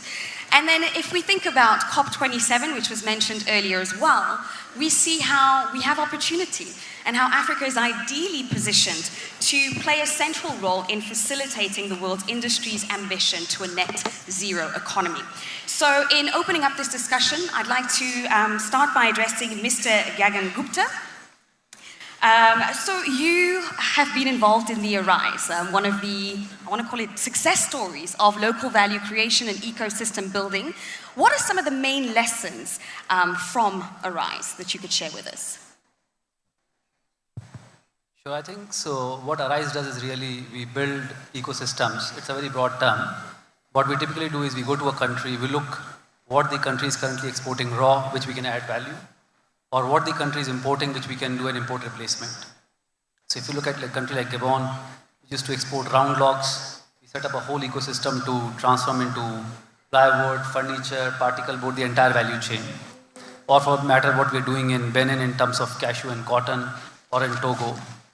Key learnings for us, for any industrialization of a country to be successful, you need 5 key things. First is what you need is soft infrastructure, which is really the policy framework, the government laws and regulations that allow investors to be comfortable to come and invest. The second thing that you need is the hard infrastructure, which is really the road, water, electricity, the basic work so investors can come and invest. I think third thing is very important is that you focus on ensuring how the industry is going to get the raw material that they want to transform on a sustainable basis long term. So how do you build the entire value chain in terms of collecting, if it's cashew nut, collecting the cashew nut from farmers, how do you ensure it's fully traceable, it's verifiable, it's legal, bring it to the industry. So that's the third part. I think the fourth part, which is very important, is how do you ensure there's enough availability of capital, both long term and short term. Because the way to look at it is, if this cashew is going from, say, Ivory Coast to Vietnam, so the working capital required is only for 3 months, but now you need that money for 12 months. So are the local banks, do have the capability to support that kind of transformation? So you need to focus on the on the capital part. Last is what is you want to use a differentiator. So why will this industry be able to compete with an industry already, say, in Southeast Asia? So is it basis sustainability? Is it basis cost? What is going to be the key differentiator? So I think for us, for an industrial zone or for an ecosystem to be successful, these are some of the key things that we look at. Thank you very much. And you've raised some important points there when we think of soft infrastructure, hard infrastructure, as well as innovative financing and capital raising structures. And that brings me to my next question, Mr. Sameh. When it comes to the AFC, one of the things that we did here today was Finnovation. I'd like to get a little bit more insights in terms of what are the strategic industries of focus and how do you see Finnovation taking place? Thank you very much. I'd like to take the example of transition metals. And the way we think about it is very simple, demand and supply. What drives demand is, in the case of transition metals, is the drive to climate change, the drive for EV vehicles, what also drives demand is geopolitics. So you have, for example, the war in Ukraine. In the last 2 months, countries have been scrambling for food, for fertilizers, for minerals, and these combinations of geopolitics plus the general drive to transition metals is what drives demand. Now, if you look at the supply side, it's a very interesting map of the world. For you to build an electric vehicle, you need to move through 5 or 6 steps. First, you extract the minerals. Second, you refine the minerals. And then you build a precursor. And then you do a cathode. You build a battery cell. You install it in a car. And then you sell it. In the future, there will be an additional step, which is recycling of that battery, but we're not there yet. China has 70% of steps 2 to 6 in the world. Africa has step 1, which is extracting the minerals, exporting them to China. Now, the gap that is very interesting, which we as AFC think we can fill, is how to localize at least the first 3 steps, which is from extracting the mineral up to the precursor or the cathode. We have done studies on that, and we have made a strategic decision to use the metals because most of the battery metals are in Africa in abundance, whether it's lithium, cobalt, or copper, and build a precursor plant. Now, the interesting thing is that on the supply side, Europe and the US does not have these steps. They only do the battery cells at the end. So there is a gap that is very clear. We are in a very strong position because we have the minerals. We don't need to send them all the way to China and then import them back. So, and are there specific industries that you've identified? So mining, obviously, but also taking it a step forward to go all the way to refining of the minerals and then building a precursor factory. Thank you. And there was some interesting insights there. And what I find particularly interesting is this notion of taking a bigger chunk of the value chain, really, if I may say it this way. And that brings me to you, Mr. Paulo. So you have experience both in the private and the public sector, as well as in climate financing. Now, when we think global value chains and integrating global value chains from the perspective of African industries, how can we do so in a way to not only integrate global value chains, but do so in a greener manner? Yes, I think there was some very good discussion this morning about the issue of climate change and climate finance. I think my countryman Carlos was talking about the importance of negotiation.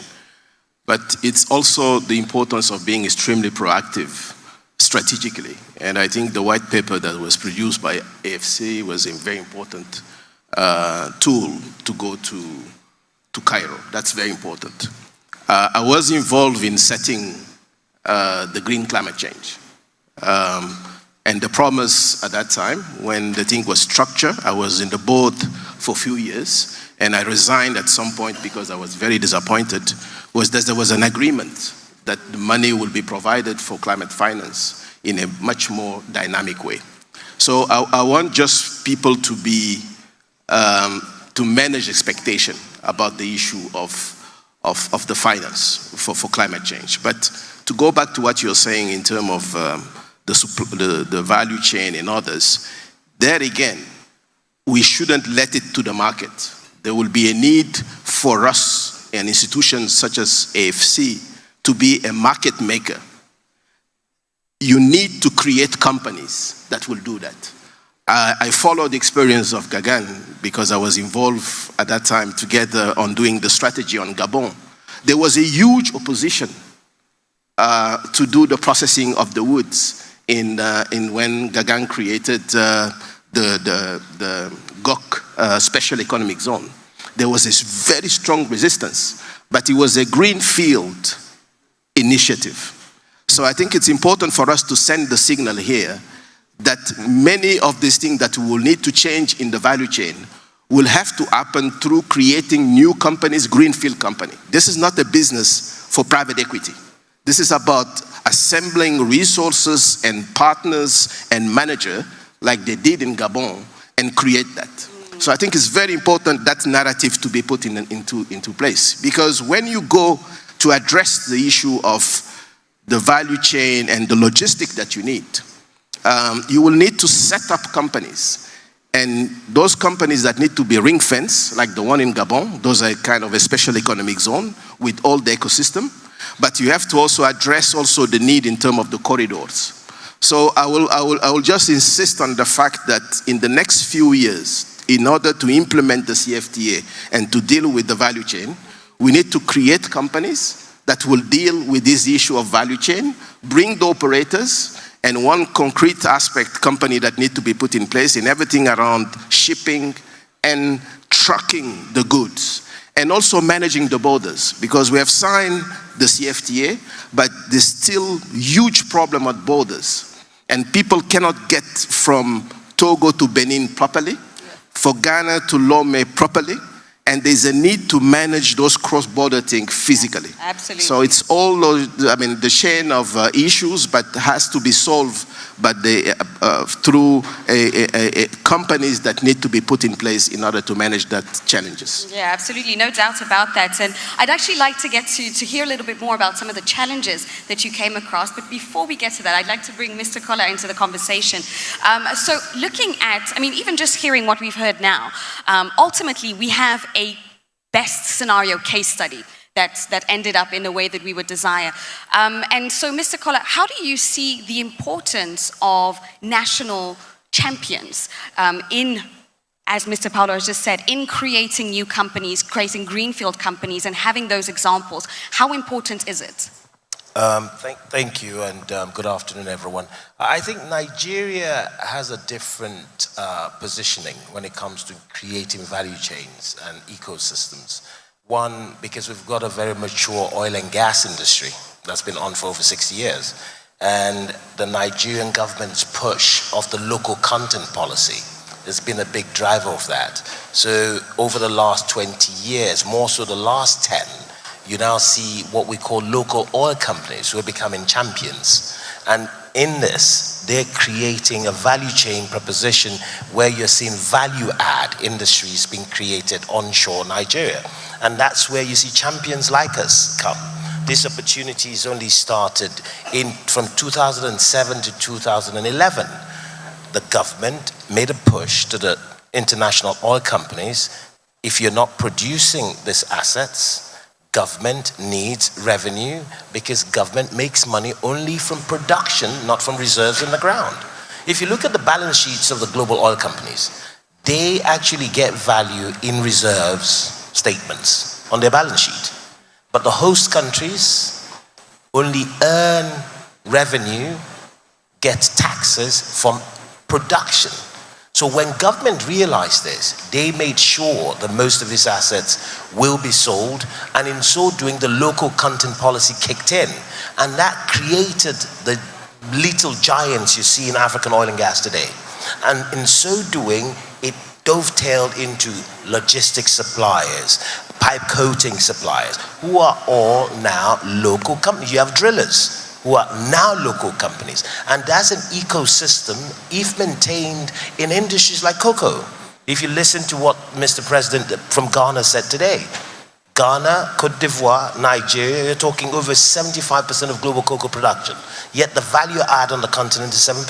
So imagine if that transformation, you insist on the continent that this must be done. You see job creation and a lot of value creation in that chain locally. And that's a changing dial for the continent. Absolutely. And to go back to you, what were some of the challenges that you came across? I'll share the challenges that we are facing currently. So a good example, we are now looking to do cashew transformation in Benin. So Benin does about 200,000 tons of cashew. Yes, and we are looking to do the same in Ivory Coast. So when we wanted to order machines in Vietnam, the Cashew Association told us, the government has unofficially told them not to export any machines for transformation to Africa. So that's the real challenge we are facing today. So if you want to actually go and place orders for cashew transformation machine in Vietnam, they will not be able to supply you. They will find some excuse or the other. So we went a little bit step ahead, and we actually got now somebody to come and establish a factory for manufacturing machines for cashew transformation in Benin. So I think what Paulo was saying is sometimes you have to break little bit of the tradition and do very differently. So I think first challenge is really ensuring how do you, some of these challenges that you have not anticipated, they will come. And if you prepare to sort them out. So there's no one particular challenge, but some of these things. The second thing I think is really on human capital formation. So how do you get people trained? Because if you want to do garmenting, so we are setting up 3 textile mills in Benin, and they'll be operational next year. But how do you get people trained in garmenting and all those aspects? So how do you get people trained? That's the second aspect that we face, challenge. I think the third aspect typically is how do you get competitive resources. So typically how do you ensure that you get power at right cost or other inputs at the right cost. So really addressing the power and other key inputs at the right cost. So for example, to the point you're asking, all our industrial zones are now powered by clean energy. And we're actually ensuring that all the industrial zones have their own life cycle carbon assessments. So we can actually tell you, if you process a cashew in Benin, produce in Benin, and ship it to France, what is the carbon positive impact versus taking it to, say, Vietnam or China? So I think the African industrialization will actually be very climate friendly globally, because you'll transform the resource next to where it is produced. So that really points out the importance of local value creation and ecosystems, developing our own ecosystems, our own machinery, and working together. And Mr. Abubakar, I'd like to ask you about the importance of infrastructures in unleashing the potential of industrial parks. I mean, you've worked on the Djibouti ports, the collaboration with Ethiopia, the 3-zone authority. How do you see this in terms of wealth creation for the country? I was also working in Nigeria, Tinkan Island, as an MD. Sorry, pardon? I was working as an MD in Tinkan Island port. Ah, okay, my airport. In Nigeria. So I'm almost Nigerian. So we have to see the big picture. In terms of value chain, without infrastructure, it's not going to work. I know who of you have heard about the ship size called Handymax, Afromax is the biggest shipper can call African port. Afromax, Panamax, Swissmax. So Canal of Panama and Suez Canal, they have upgraded the deep sea. So what we need is, we have to cross the continent, east to west, west to east, from Indian Ocean to Atlantic. We cannot talk about value chain without crossing the continent. Africa continent is the only continent to transport cargo from the east to the west and vice versa. You have to go around the continent. Cape of Good Hope, or the Suez Canal, Mediterranean Sea, Gibraltar, and then down to Nigeria. We need, and Ismail is there, is a 70 billion to cross the continent. But we can pay back in 7 years.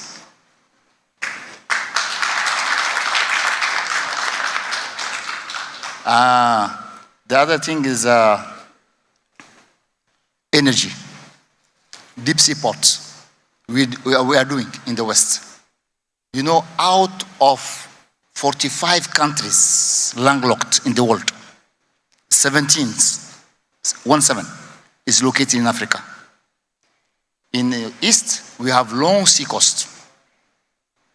We have only 9 countries: Egypt, Sudan, Eritrea, Djibouti, Kenya, Tanzania, Mozambique, South Africa. You have 21 countries with sea coast because they conquered you before us, because the Suez Canal was not open at that time. So, first, the seaborne trade in the world is representing 80% of the commerce of the world. We are developing deep sea ports, and then what we need is to connect along with Nigeria, Ethiopia, DRC Congo, Rwanda, Burundi, Kenya, and also Uganda. 800 million population, consumers to be connected. Let's cross the continent. That's my message. Some interesting points there throughout the discussion, actually. And Mr. Same, when you look at the success that is ARISE, the success of the Djibouti ports, the free zones, is the risk premium justified in terms of the cost of raising capital on the continent?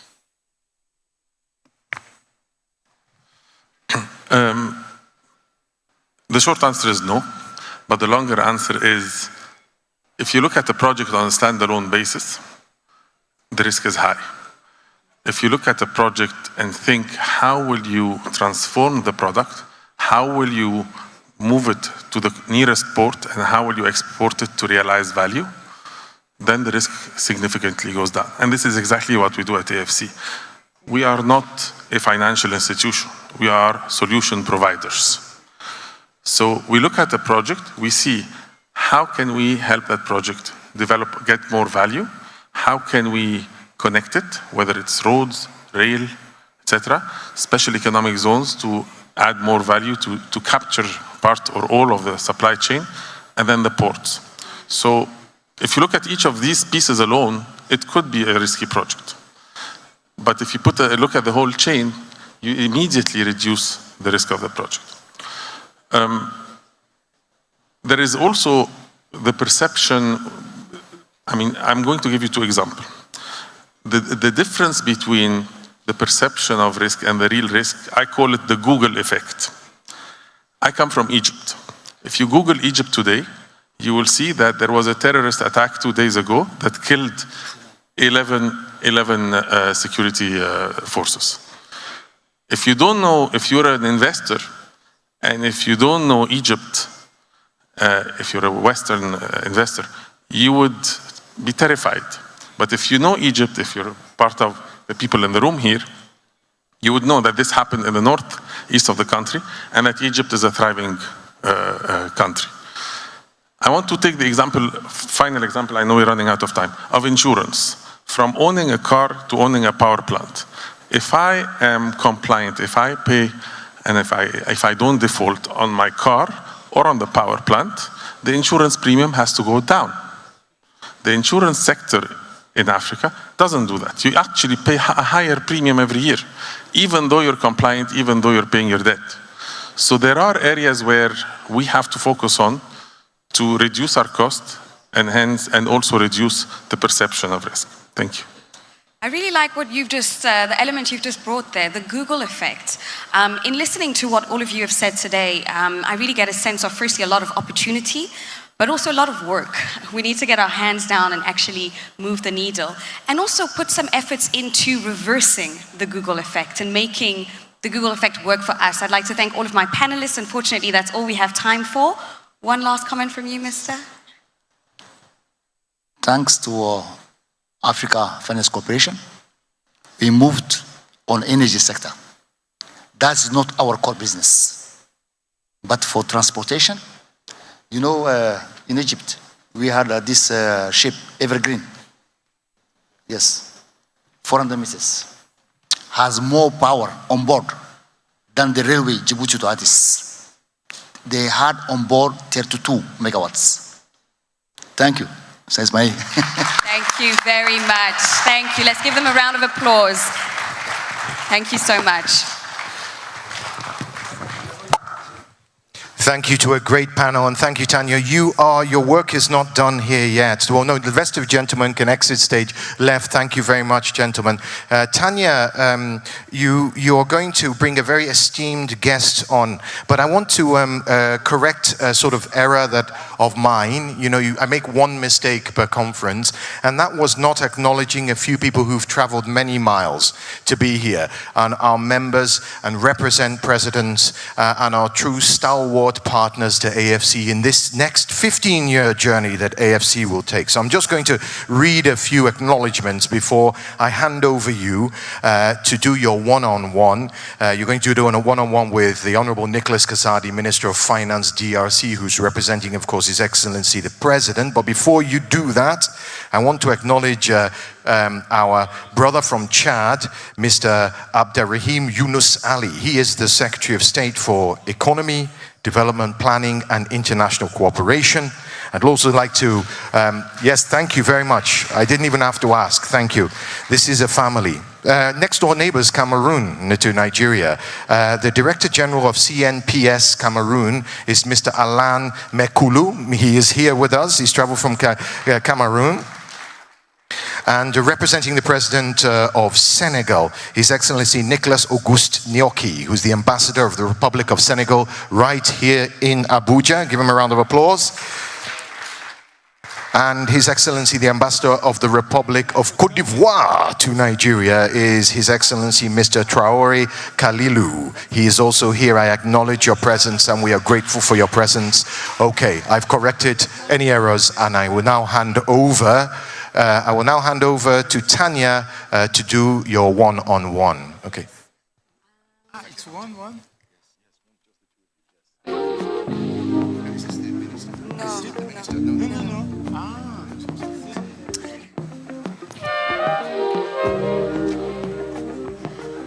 And the program continues. I'd like to welcome His Excellency, Finance Minister of the Democratic Republic of Congo, Monsieur Nicolas Kasadi, to the stage for our fireside chat.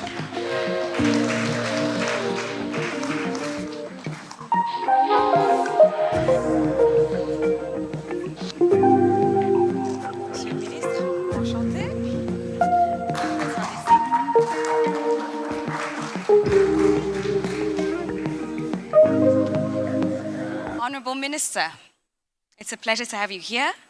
Thank you so much for joining us. You represent a very large country, rich in minerals, natural resources, and opportunities.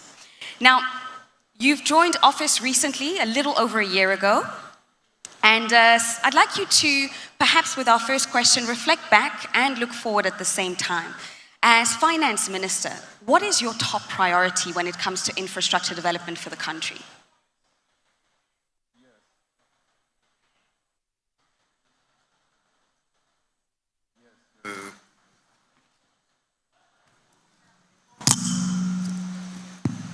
Now it's okay. Okay, thank you. Yes, first of all, let me tell you that it's a pleasure for me to be here because we acknowledge the big job done by AFC to find solutions to finance infrastructure in Africa. So it was important for DRC to be present here because we are newcomer in the team of IFC member countries and we expect a lot from this membership. On your question, yes, it is clear that a country like DRC, which went through a lot of things through history, infrastructure is one of our more important needs, very critical. We are among the countries that are more in need of infrastructure and financing that is a key priority.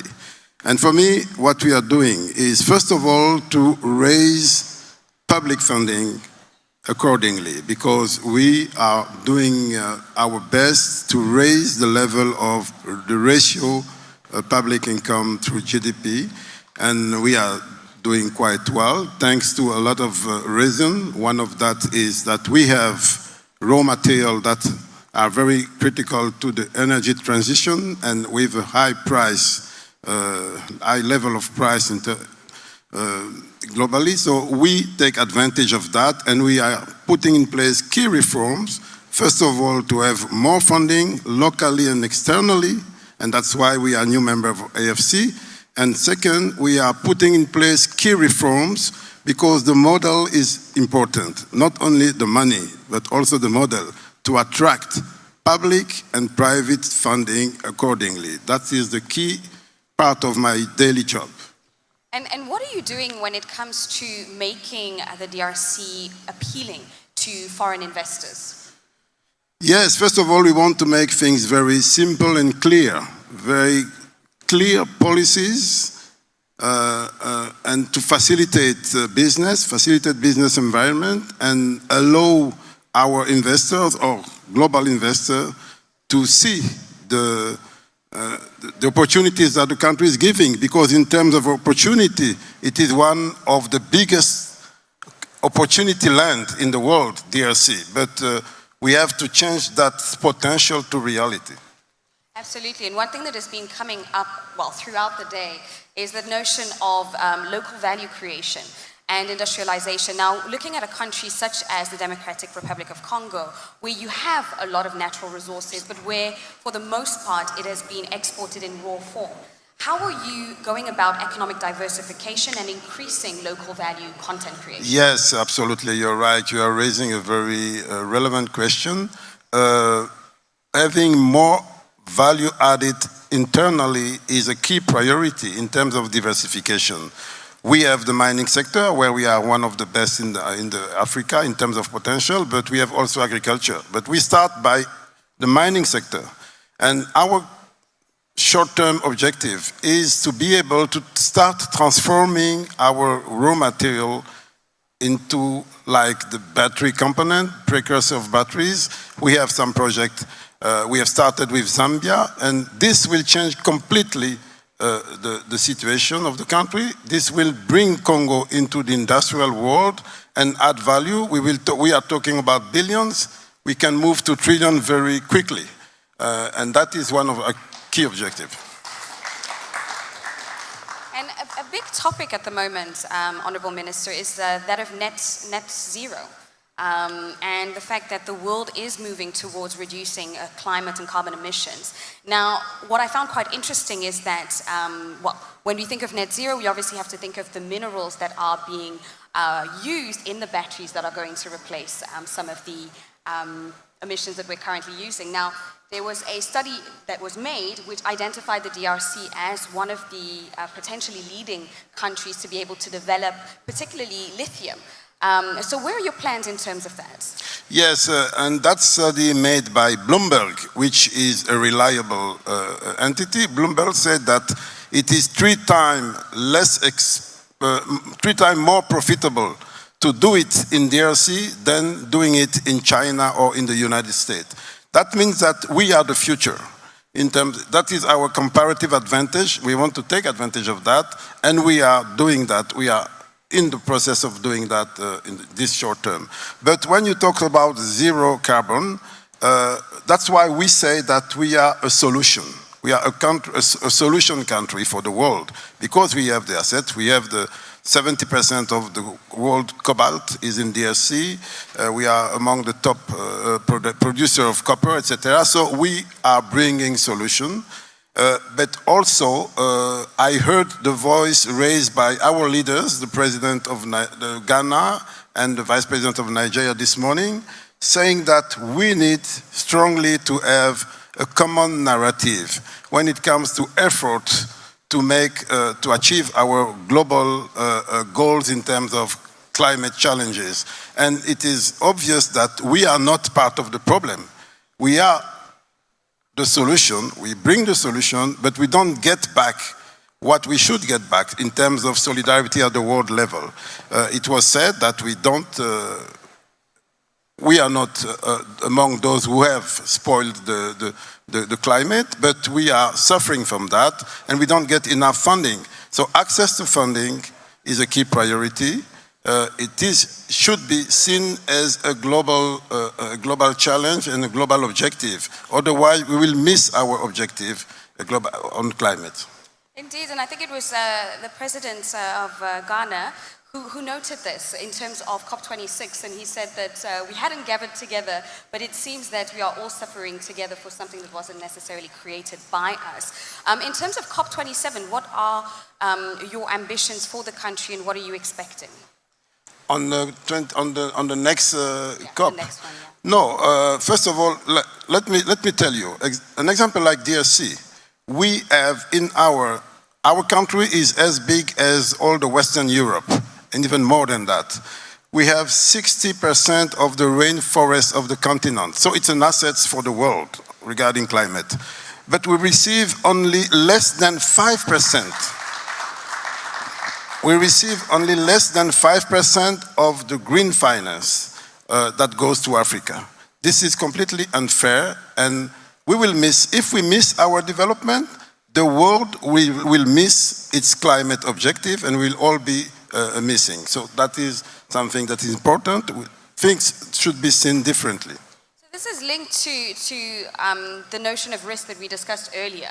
And how capital is being distributed onto the continent. How do you feel about the risk premium associated with your country, and what are you doing to improve it? How do you? The risk premium in terms of foreign investors. This is also something very unfair that we all face.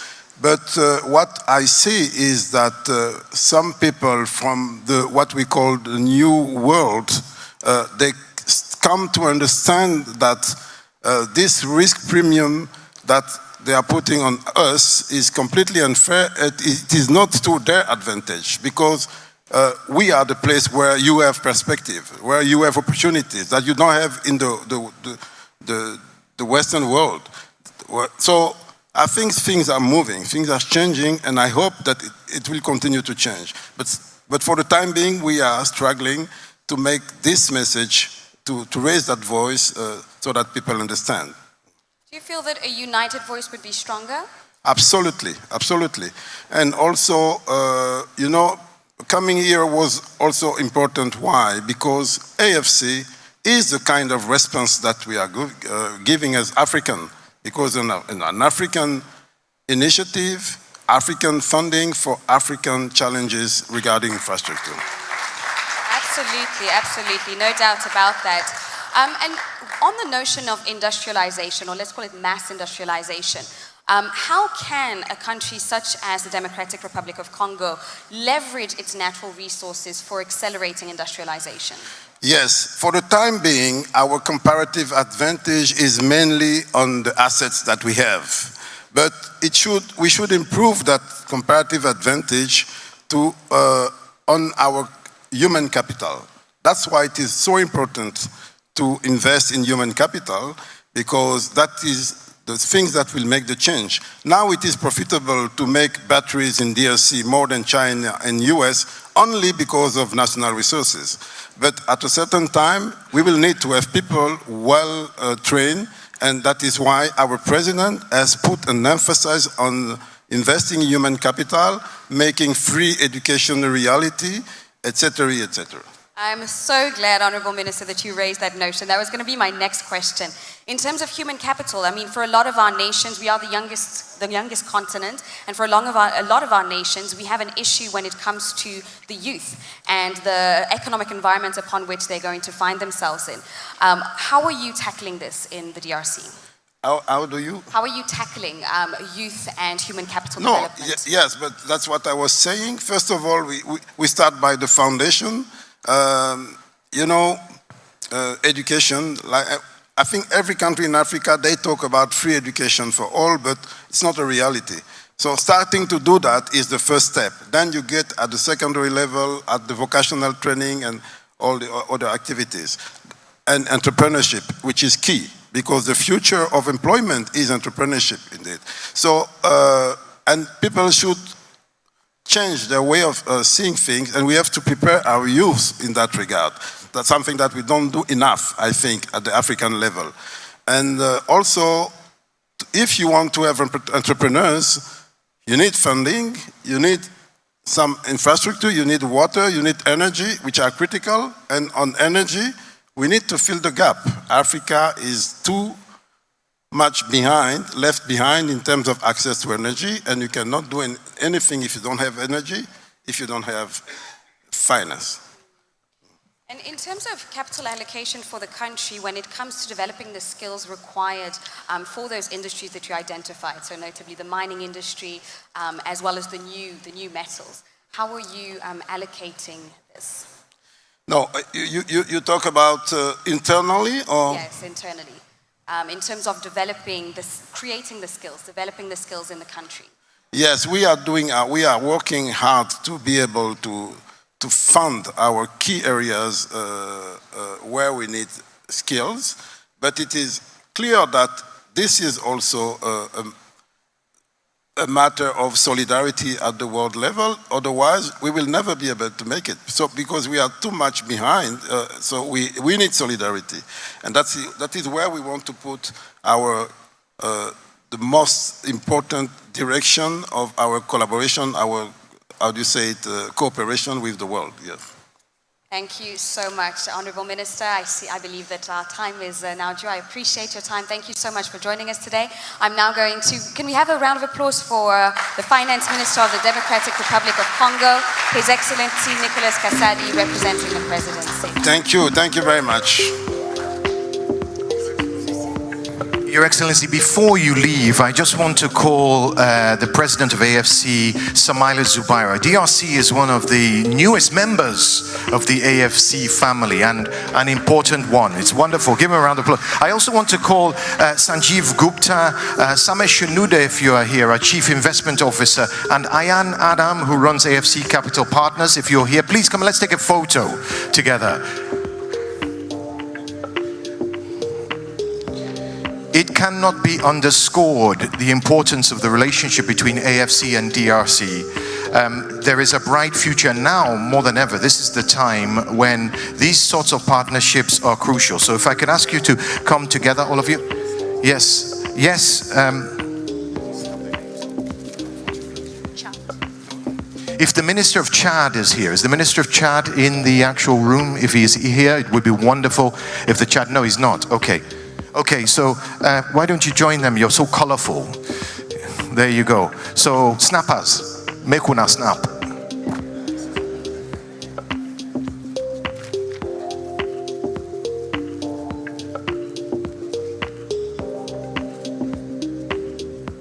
Please, another warm round of applause for His Excellency Nicolas Kasadi, Finance Minister, Democratic Republic of Congo.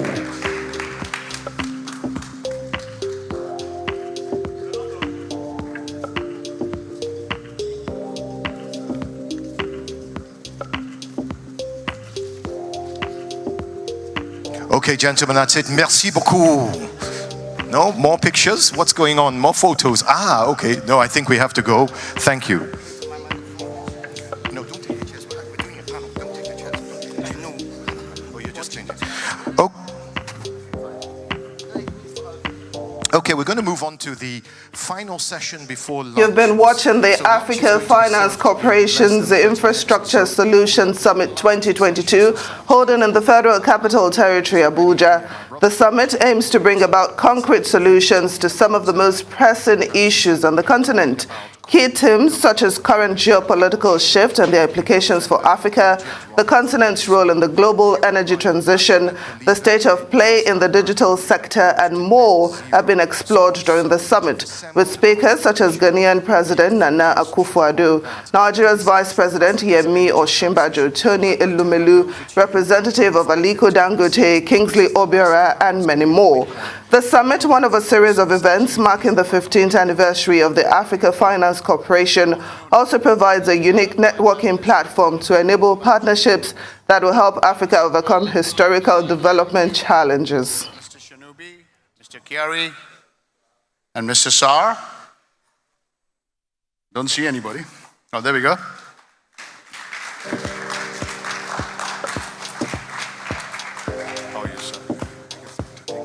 Mr. Kiari. Thank you. I should call you Mr. Shinobi. Yes. Okay, Mr. Kiari. Mr. Kiari. Mr. Kiari. Yes. How are you? Thank you.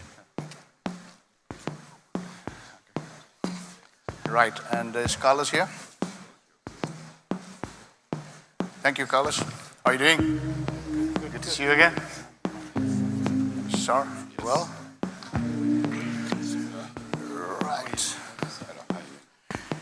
Right, and good afternoon, and I know it's extremely bad manners on anybody's part to be delaying anybody's lunch. So the fact that we are already running behind and you guys must be quite hungry, I apologize for that.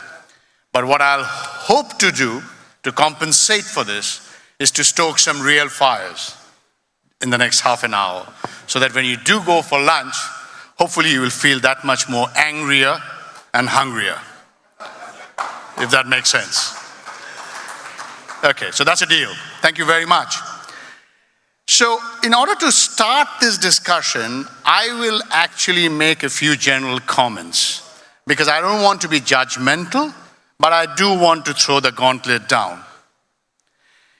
The first comment I'll make, and this is for the wider world to hear, is that we in Africa do understand the impact of global warming. We actually feel it every day, more so than in other parts of the world. And therefore, it is our turn to applaud the wider world that they seem to have realized the follies of their ways so far. Because the global warming that we are trying to fix for a change wasn't created in Africa. However, where we see the challenge is the issue that we, whilst have not been responsible for the emissions, seems to be getting a disproportionately negative effect coming out of it. It's not my general rule when I speak in a panel to look at my notes, but I actually am going to read out a couple of quotes just to kind of buttress the point that I'm trying to make here before I hand over to the panelists.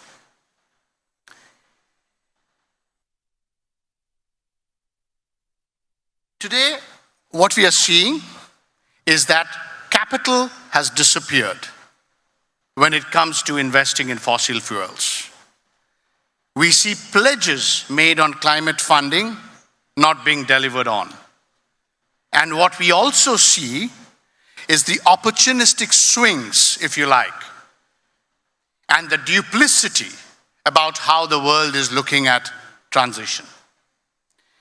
And the reason I say all this, and this is a matter of record, it's not me saying it, do you guys know that global banks, after having made all those promises 6 or 7 years back, in aggregate, have funded up to $5 trillion into fossil fuel investments? That's after having made the promises they made in Paris. The world's largest asset manager, BlackRock, has actually blocked proposals as of last week to stop financing fossil fuel companies. They blocked those proposals. Citibank's chief executive officer is on record saying it is not feasible to shut down the fossil fuel economy. Yet, we see the impact that is facing us today in Africa in terms of the capital having dried up. On that note, I want to come ask Carlos, the academician, the thinker, the philosopher, the advisor to many governments, we poor people here, what are we going to do about this, Carlos? How are we going to make sense in what is happening in the wider world when it comes to dealing with funding fossil fuels and what have you? How do we deal with this? How do we get clarity in this? Well, for starters, let's say that if we want to have a good lunch, we have first to admit that we have won the battle for net zero, because the continent that is the closest to net zero is Africa. Correct. That is not acknowledged.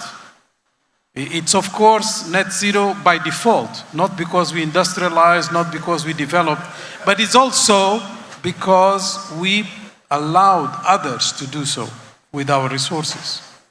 So we are still living in a colonial model with basically commodity dependence. That commodity dependence is responsible for 80% of our exports in the continent. And this is not changing significantly without us embracing this opportunity that is the climate transition. But the climate transition has to be, as many say, a just transition.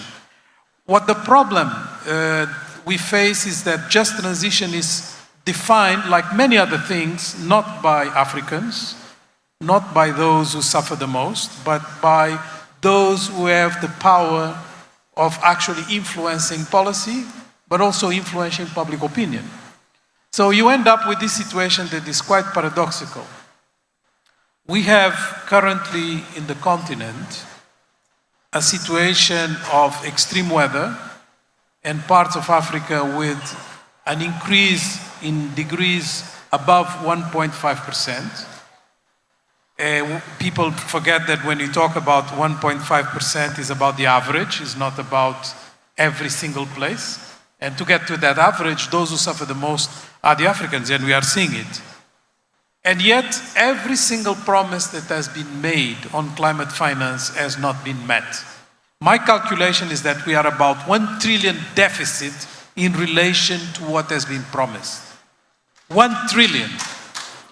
And this is just going to grow because we have been, lured into a negotiating tactic where we basically go there to ask for money against some commitment. But in fact, what we are missing is that the negotiation is not about that money, it's about the standard setting, it's about the certification, it's about the definitions, it's about the entire ecosystem that is emerging out of these negotiations that we are not controlling. And I'll just give one example to end my argument. The current discussion is about carbon border adjustment mechanism. How Europeans are going to tax for carbon intensity their imports.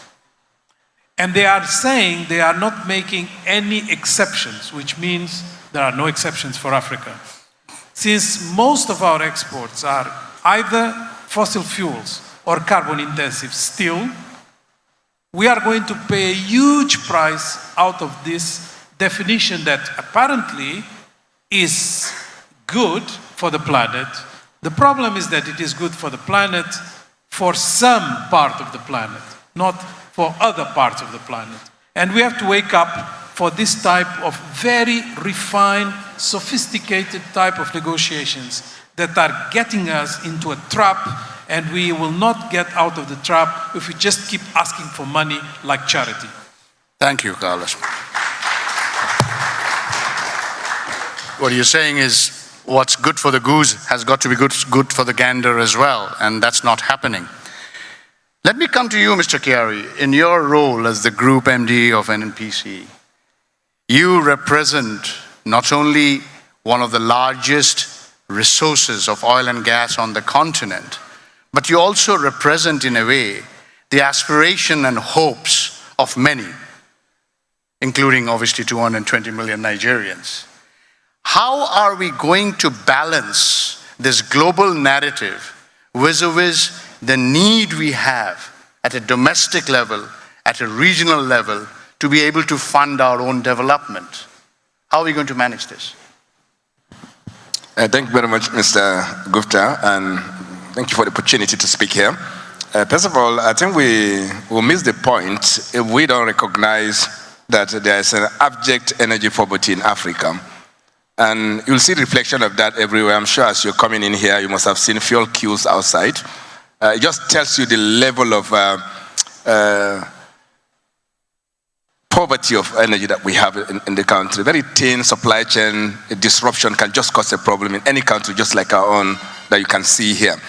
And having said this, you will see that energy transition is not about stopping hydrocarbons. No, it's not about stopping fossil fuel. We're going to get carbon neutral.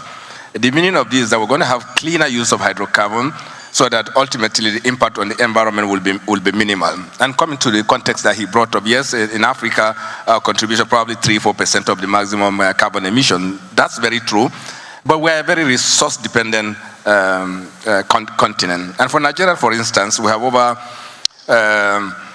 200 billion barrels of oil reserve, over 203 proven gas reserve, and potentially up to 600 trillion scope of gas. So this can actually fuel and fire Africa. And that's the meaning of this. And And there's very little we can do rather than to first of all address the energy poverty challenge that we have, which means that we have to transit gradually. The world has accepted that gas is the transition fuel of choice, and that as we move towards a carbon neutral situation, that we do need to develop it so that we can create those energy requirements that we're doing. So as a country, of course, they are very clear that NMP is the largest oil and gas company in the continent. We are the biggest corporation in the continent. We're going to become a fully private company in a month or two time. And the meaning of all this is that you have an opportunity to use this huge company to provide energy and close the energy gap in Africa in all its sense. And ultimately, of course, sorting out the local problems, domestic problems. Yes, we do have plans. It is working. It's work in progress. And I think that the key in Africa must focus on today is to seek financing for gas in the first instance, and that's also we also create wealth from the liquids. Thank you. Brilliant. Thank you very much. I think that is the exact sort of view, if you like, or the position that producers like yourselves need to take, because I think Carlos made a very interesting comment in one of the earlier sessions where he said that it's not about just transition, it's about climate justice. That's the word you use. So we all kind of know that the existential crisis of the energy deficit in Africa is not going to be solved overnight by renewables alone. Let me come to you, sir, Mr. Shinobi. Where do you then see private sector in particular, but gas as a way of balancing the complicated expectations that is being put on us? Thank you very much. And I want to thank AFC for this opportunity for all of us to express ourselves and educate ourselves. First of all, I would like to explain something. I mean, let me just pick from what the GMD had talked about earlier when he said energy poverty. Today in the Sahara Group, I mean, 1 in 5 times if you do not have light in Nigeria, it's our fault. We generate 20% of the power to Nigeria and distribute 15%. But beyond that, you know, when we say gas as a solution, you know, everyone's talking about transformation, and I always say to exist, the first thing any business entity or organization wants is to first survive. For us, ambidextrity is a key thing. How do we first keep ourselves alive? How do we then generate funds? How do we then transform the organization to where we want to go to? I mean, the model we use is simply that of, to ensure we get to transformation, we must first of all ensure that performance is ongoing. Then we bring in the reforms, and then of course we start to do all the information and all the other things. But the end goal is that the organization must be alive. Now, in terms of gas, where we have the gas issues, gas, if you look at Africa as a continent, in the next 15 years, 40% will be our increase in terms of power demand. The rest of the world is about 10%. GMD has already told you what we have in Nigeria in terms of gas that can fuel the whole of Africa. But, and I say but, we always need base load in power. Gas represents this base load. So whether we like it or not, the gas molecules will not just be for energy, electricity, but also for all the various industrial developments. And I think gas is a key play. Gas is cleaner, of course, than the other fossil fuels. And gas is available whether it's in Mozambique, whether it's in Tanzania, in East Africa, or even in Nigeria and Senegal.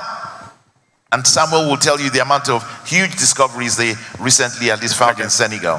Thank you. No, so before I come to you, and we do want to sort of continue with this theme, but I just want the audience to appreciate that whilst we are actually fighting for gas, do you know the rest of the world is still burning a lot of coal?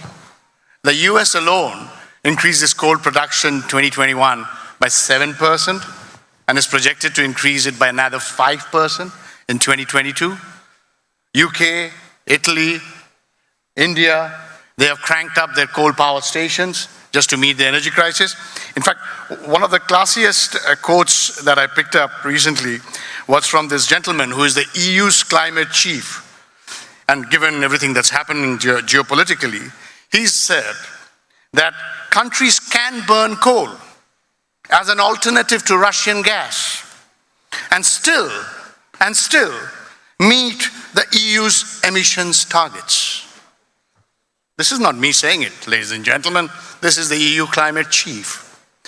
Mr. Sarr, please tell us what's happening in Senegal. I know that you guys have lots of gas, but you're also looking at other hybrid solutions. Please tell us. Yes, thank you very much, Gupta. Thank you very much for AFC to invite us here. As Tope said, why I'm very happy, because he's my fuel and gas supplier. Voilà, Sarah Energy. I'm very happy for him to be here. Anyway, as you rightly say, today's Senegal energy sector is dominated by the HFO and the LFO. But with the discovery of gas in Senegal, the government of Senegal planned to the transition to use it for gas for power, for all base load. And today, with the support, full support, what I said, of AFC, we are building, as a West African Energy, a 366 power plant, which will be to support this vision. And it's under construction. Inshallah, we'll be putting the first fire in November 2022. This plant will displace significantly, as I said, all this emission that we're talking about, and we'll launch Senegal into gas power. We are also developing West African Energy, but on behalf of other groups, another 250 and another 300, to tell you that Senegal is on the gas transition. And as the President of Republic of Senegal, Macky Sall, said it in the UN General Assembly, he went and defended, together with the President Buhari, this vision. Senegal is also, as you said, we are also in the wind, we are also in other renewable, but we are going for base load with gas, together with the help of AFC, thanks to AFC and Afreximbank for the supporting of the financing that they've given us. Thank you. Carlos, I want to move to you quickly, because I think generally, the question that we all have in the uppermost sort of parts of our mind is this whole development agenda being hijacked at the altar of the renewable agenda, right? And we heard earlier from the DRC finance minister about the role of battery minerals. And I think you touched on it as well, that there is a real opportunity for the continent to unite and create a quid pro quo around what we do with our battery minerals vis-a-vis the renewable agenda.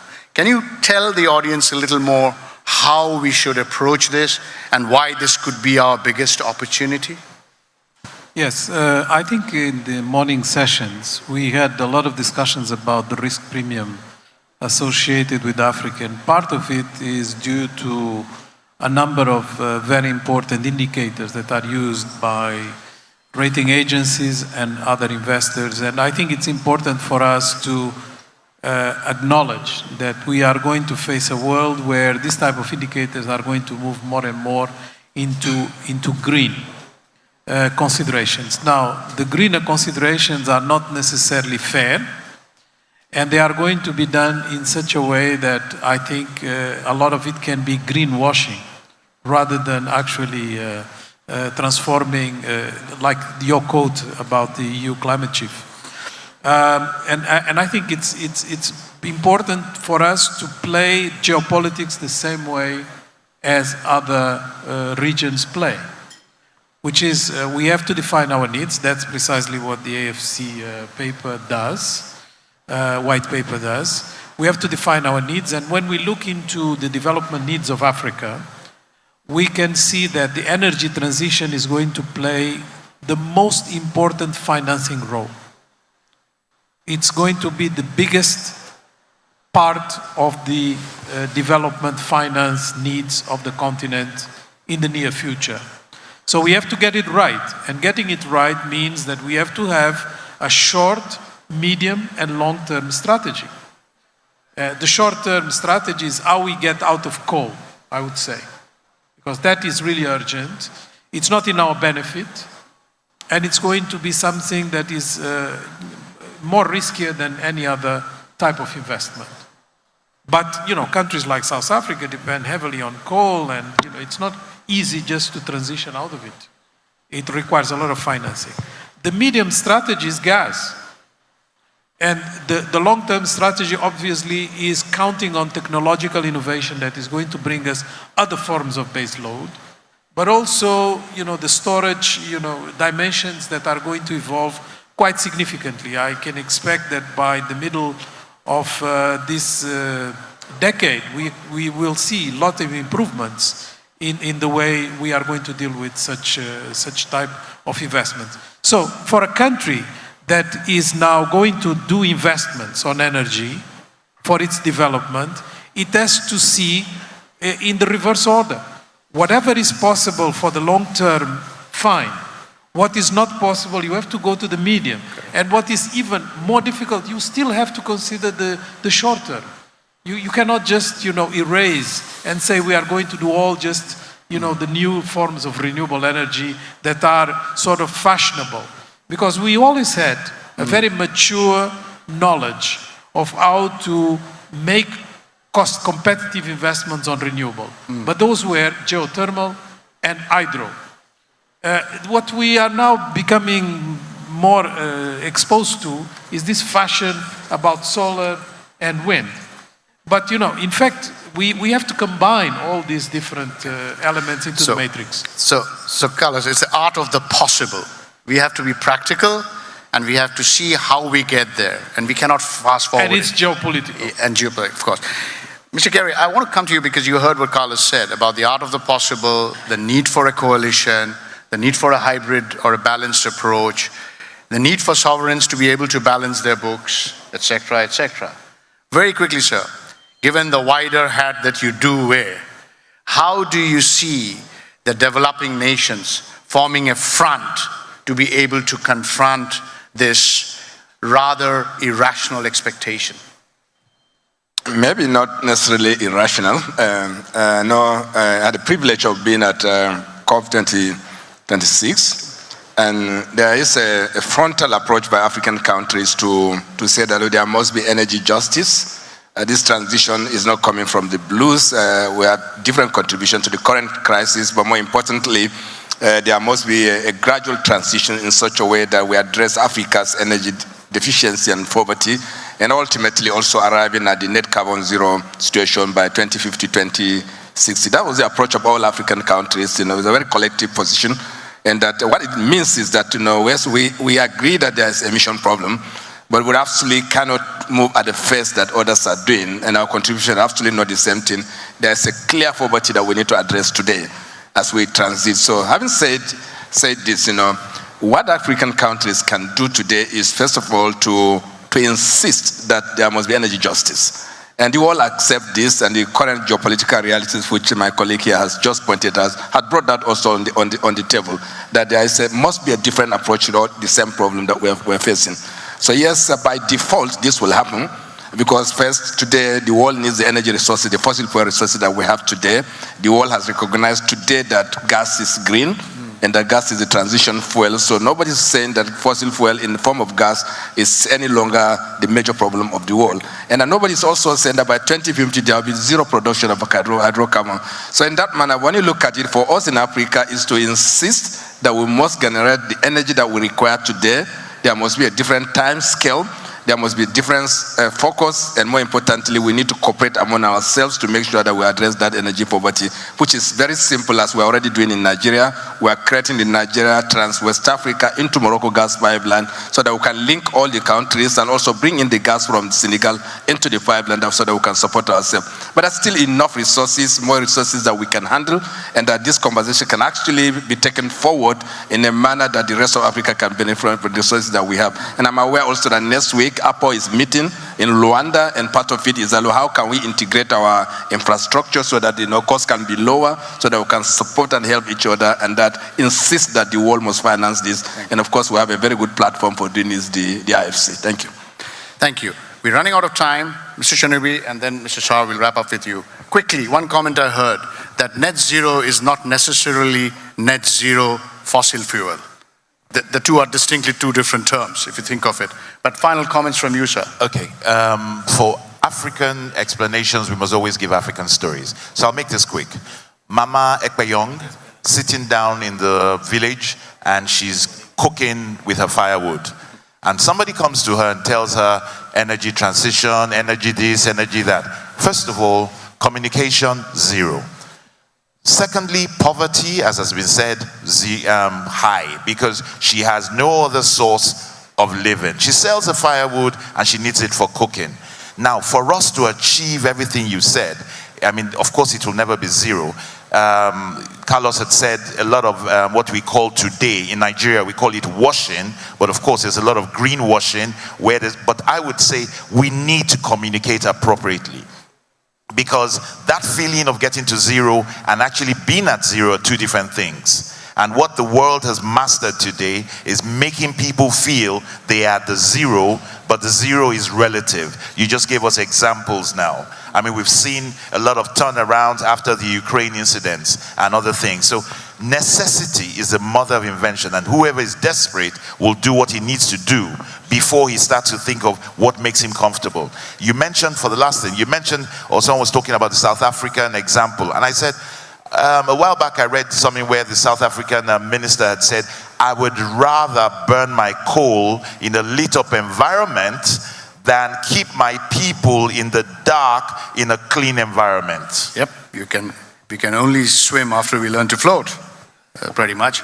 Mr. Shah, the onerous responsibility is now yours to finish before we have lunch, so the audience can blame you. Anyway, just to endorse, first of all, we have all to endorse the document that AFC has produced, and that is very important. As I said, the President of the Republic of Senegal, who happened to be also the President of EU, has endorsed it and want to endorse it with order, and believe on our leaders, because I believe today our political leaders, the head of state, are defending all those positions.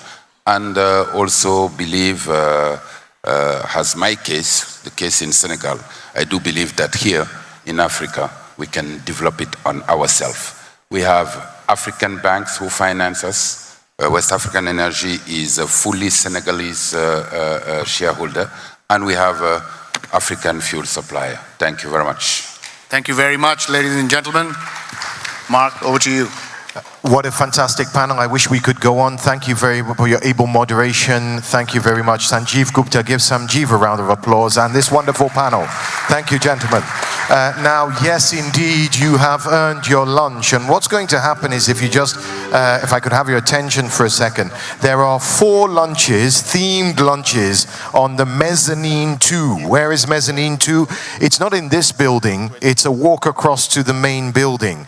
For those that are not going to those themed lunches and are going to other restaurants, you can receive a voucher.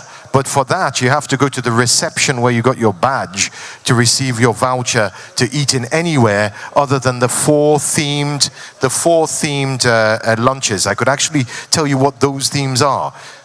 Oh, what's this? And some lovely ladies with bags. Oh, for these gentlemen. I thought that was for me. Okay, but you're also going to get some too. So we will see you back here in 1 hour. It is now, by my clock, about 1:40, so 2:40 we do the final session here. So please be on time because we're a little bit behind time. So thank you.